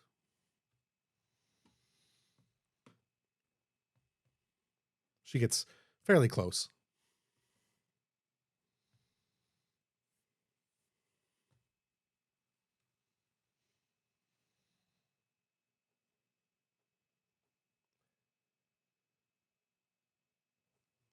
Why are lullabies always such gruesome tales? That's one of the more pleasant Romulan ones. Well, that's I don't disbelieve that, and I don't fault anyone for it. We have our own children's nursery rhymes about gruesome death at the hand of a plague. There is always lessons to be learned. A lot of those lessons you don't learn until long after those little melodies are little more than little melodies. I have plenty such stories of my childhood. I would say I had a strange, not entirely estranged, but sporadic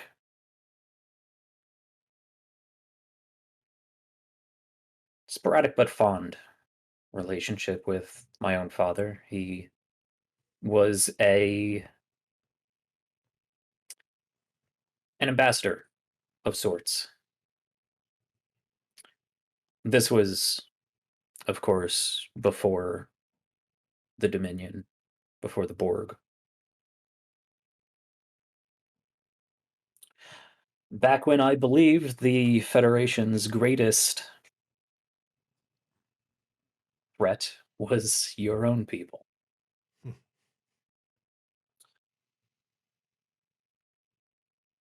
He was a diplomat, a cautious and kind man to a fault. But he showed me that there is more to the galaxy, to the space we fly in, than just the Federation and its principles. I'm a Starfleet man through and through. I always have been. That's how I was raised. That's what I fought for.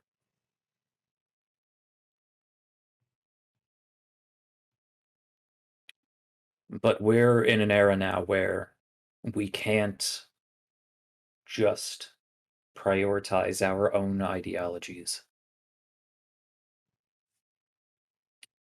I don't want to see the quadrant ravaged by war again. Not when it can be avoided. War cannot always be avoided, though. No. But it can be lessened, contained, directed. You can identify it ahead of time and position yourself and your resources. She smiles kind of big and sounds like an intelligence officer. There are better people in Starfleet for the intelligence. I simply get the results. I've heard you don't like. I've heard that some Starfleet captains lack a great deal of intelligence. Smiles again.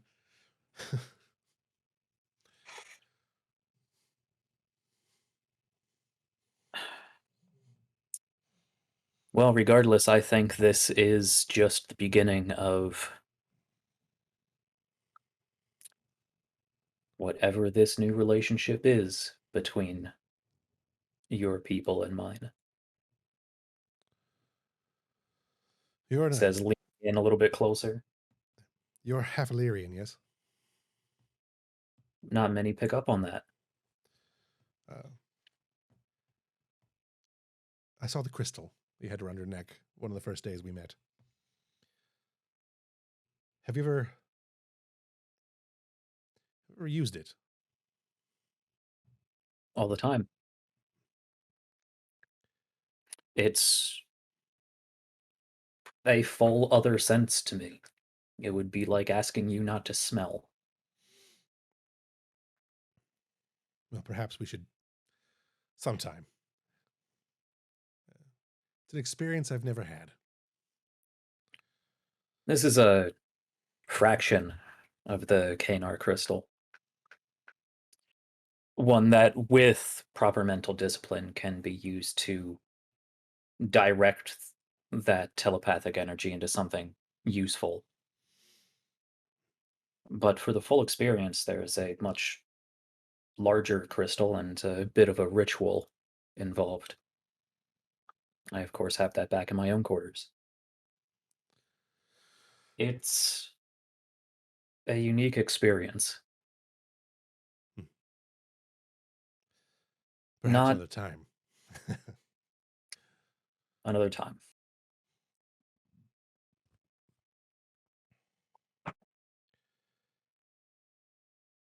She steps in closer and puts her hand kind of just above your heart on this side and leans in for a kiss on the cheek. I really do thank you, Commander. It has been a very long, or Captain.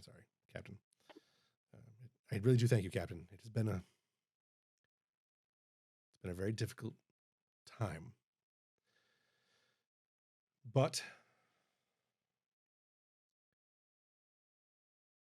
I guess I always knew how it would end. And I'm glad I was right. I take her by her shoulders. I don't think anything's ending just yet.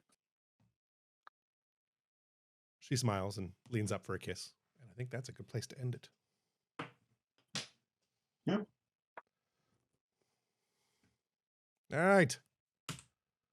I was gonna make a boldly go joke in there, but it was not the time. It's not the time. All right. With that, that is, I think, the end of season 2 of Star Trek Europa. There will be a season 3, so don't go away forever. But we're going to take some time off. Evelyn's going to be out of the viable country. She's going to be in Florida, so that's, questionable as far as the states go. But better than Ohio. Not or wrong. Texas. It's true. Kendall will also not be around, so we have some time where we're going to take a break. There may be some other games we run, or I at least run. In the meantime, just to palate cleanse and get some stuff going. And we will come back for season 3 as soon as we know when we're coming back for season 3. In the meantime, let's go ahead and do our wrap-up questions. What moment stands out most to you guys tonight? The really sad Romulan bedtime story. I wrote that almost a year ago. It's actually it's an actual fable, but I altered it slightly. So it sounds like a real bedtime story lullaby sort of thing. Yep. Yeah, I think it's they are usually disturbingly gruesome. Yeah. I went through a lot of Aesop's fables, and I think that's where I got that from Aesop, and I modified it obviously to fit some Romulan stuff. But Yeah. anybody else have a moment that stands out to them? I liked Kendall's resignation to Dasabi. I liked that moment, and that was really good. So I enjoyed it. Yeah. I enjoy when bad things happen to my characters because it means I get to have really sad scenes. Mm-hmm. Yeah, it was very touching in a bittersweet kind of way. Yeah. Yeah, I thought it was a good scene. It's always good to end a season on a low note. Mm. Anybody else have anything for that one? What moment? What role-playing moment do you think best exemplified someone's character tonight? I thought Ambrose's, obviously the scene with Toshiri was pretty good. I think what defined to me a character tonight was Ambrose and Brooks having a conversation. I felt Brooks was well defined in that scene. I think we got a good image of who she was. And I feel like there was some pushback there that she wanted to make that she didn't. So I liked feeling like there was some more to that conversation that we're not going to see, but that the character experienced. I thought that was a good moment. Maybe else Yeah, that was fun. Yeah, that was a good scene. Maybe else have a role play moment that exemplifies a character to you. I liked hearing about Ambrose's dad, his relationship with his dad. I would love to hear. This might go into the one of the later questions, but I would love to get that to come up with other people. Yeah, I have a whole backstory for Ambrose with his mom, his dad, possible romantic involvement back on DS9, and just none of it has ever come up. Right. Make it come up. Yeah. I want to hear more of it. Come on.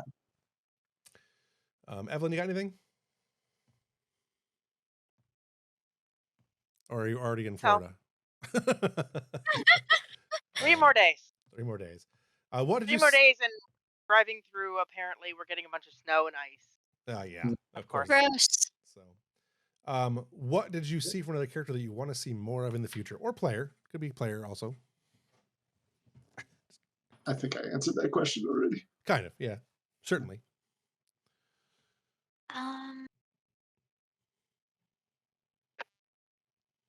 I really liked the Jissha Delphine conversation, and I can't wait to see where that goes. And I'd like to see more. I can't wait to see more spotlight put on them because of how the story's been turned with them. It was really fun to have something new to roleplay with those two. I feel like I'm really glad something bad happened to Jissha, just because it spurred that kind of conversation. Right. Yeah. Yep. Yeah, I definitely. We need something with Tong now. So Tong and Yezebeth as well, or whomever, because I really like the idea of getting more of those side stories like that going. The Jissha and Delphine one really is interesting, and I want to see more of that for sure. And I think you're right. I think we had to have something for those two to talk about. Yeah, we need more ships on this ship. It's a love triangle. That's what needs to happen. Yeah, I thought about that. You just want earlier. more conflict. You just want conflict. Yes, 100%. I'm not denying. Wait until Iceman shows up in the next season and replaces. We'll see how that plays out. Maybe love triangle. I don't know. But I would agree. Yeah, I want to see more of Delphine keeping Jissha's shit together. Yeah. Anything else anybody wants to add to that one? The session didn't have it. I mean, there was a lot going on, but there wasn't that much going on. That makes sense. I would love to see more of Eleanor's personal life. Yeah. We haven't gotten much of a look at what makes her tick. Right. Would love to see that as we go. Yeah, I will warn you, she will try and keep that as close to her chest as she possibly can. As does everybody else. Tell me what I need to do to make that happen, and I will make it happen. I promise. I am looking forward to. So here's another question we have never asked for. What are you looking forward to in season 3? What things do you want to for sure see in season 3? I definitely want to do that Andorian vacation. I'm not joking. I want to do that. That sounds fun. Could be fun. I don't know if it'll happen, but I would really like to see Jissha find a little humility, Mm. like recognizing that maybe my approach hasn't been so phenomenal, and I should kill my shit. That is about the look I expect. I am Yeah, looking right. forward to Ambrose and Tana getting to know each other, Mm. and delving into Tana's Majoran Mhm. spirituality, Yeah. 'cause she's like very, very into that. She just doesn't expose it to the Mhm. crew because Right. it's not appropriate. That would be a good tie-in, and I'm really hoping that there is a lot more Toshiri in season 3. I was hoping for a lot more in season 2, and she was pretty much absent for all of it. Right. But that little reveal at the end that she had an orb experience, that could be an interesting reason, perhaps not. We'll see, for some interaction with Tana. Yeah, Toshiri had to go make a movie between seasons. She couldn't get contractually obligated. She couldn't Yeah. make it. So, but she's cleared up for season 3, at least the first half. So, I just had an idea. Yeah. I would love to see a visit to Beta Z. I think that could be fun for Dasavi, and we could, I think it'd be nice. I think it would be nice to see a familiar location that we haven't seen in. I definitely intend to have more stuff happening in. We're going to be transferring back and forth between space quite a bit in season 3 because I have a number of stories I need to tell, and I've still not done with the people and the Dajarin. There's also other stuff that we've hinted at that is going on in the Expanse that we need to get to. Awesome. I'm not done with the pack lids either. You will see the pack lids again.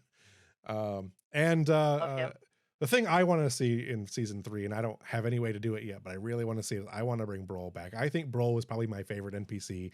Broll was pretty cool. The whole show so far. I think I really liked Broll. My boy. That'd be great. So, but yeah, we'll see. We're going to see more stuff in the DS9 area. Beta Z, we can do that for sure. I don't know how it's all going to play out yet. I don't know what the progress is going to look like, but I definitely want to get some of that stuff in there. So, anybody else have anything they want to for sure see in season 3? I'm sure. Go ahead. I didn't mean to interrupt. I'd like to see Tong get more involved with Eva. That kind of got put on the back burner. Some other people kind of came in and helped fill the spot that Shabar and Ava left. But there's been a moment on our wish list that I've had for a while, with Tong and Eva designing an avatar for Eva that I'd really like to get to. Because I think we haven't seen a lot of Eva this season, or at least the last half of this season. So it would be good to get Eva back into the main involvement in the show, and I think having a personification would help that. Yeah, I do have some stuff planned for that too. I'm really looking forward to it. I've missed out on a lot of the story I wanted to do with Eva just due to the number of breaks we've had and everything else, and trying to focus on other people's characters to make sure that they're getting where they need to be. And having lost our XO, one session into the season really didn't help. Like I had a lot of stuff that I kind of put on that and didn't know how to deal with it, and so. But we're back to a full staff now, so yeah. And I want to, if not get back to Halorun, at least get back to that region of space and tie that into something important with the SSH. Okay. Yeah. Maybe that's where he retires to. Anybody else got anything? Brian, you were about to say something, I think. Oh, I was just gonna say, I'm sure I'll think of stuff before season 3 happens. Yeah. We'll put together a list and we'll see what happens. If you could change one thing about this session or this season, what would it have been?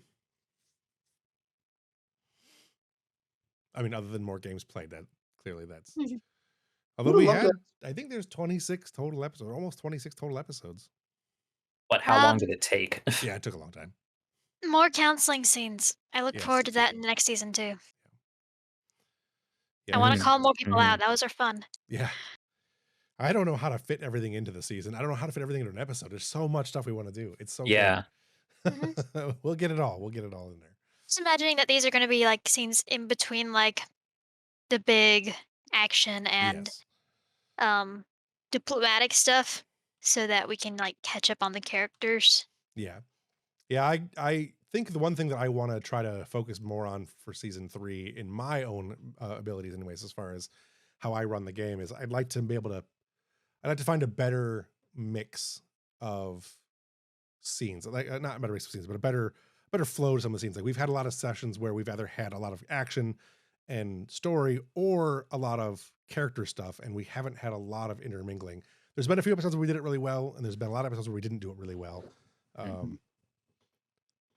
Everything has been there. I think all the episodes have been pretty good, but there's a lot of that dichotomy, and I'd like to be able to mesh more of that together. So Another thing I would change is Brooks and Dasavi having more conversations. Yeah. It's always nice to have more of the Doctor. We had a lot of the Doctor this year, but now that she's back to being a Doctor, there's a lot less for her to do. So being able to see that her relevance to the story maintained, I think, is really important. All right, I don't have anything else unless you guys want to add anything else to the things that we're talking about, or to add something else of your something else you want to throw in there. Evelyn's about to fall asleep, and it looks like Kendall's right behind. I'm super sleepy today. Yeah, It's already dark.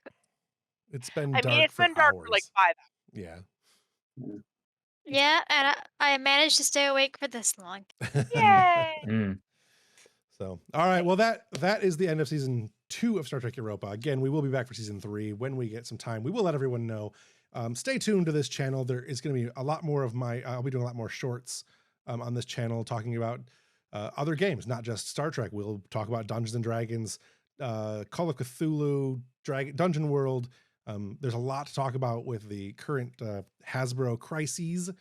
So I've got a lot to say about that, and we'll get into some of that on some of my shorts. Same thing on TikTok. Follow me there. There's also a Discord channel just for, there's 2. There's one Discord channel just for Studio Tembo stuff, and one that's just for Star Trek stuff. So feel free to check those out. They're all in the links in my link tree, which is the top of the thing.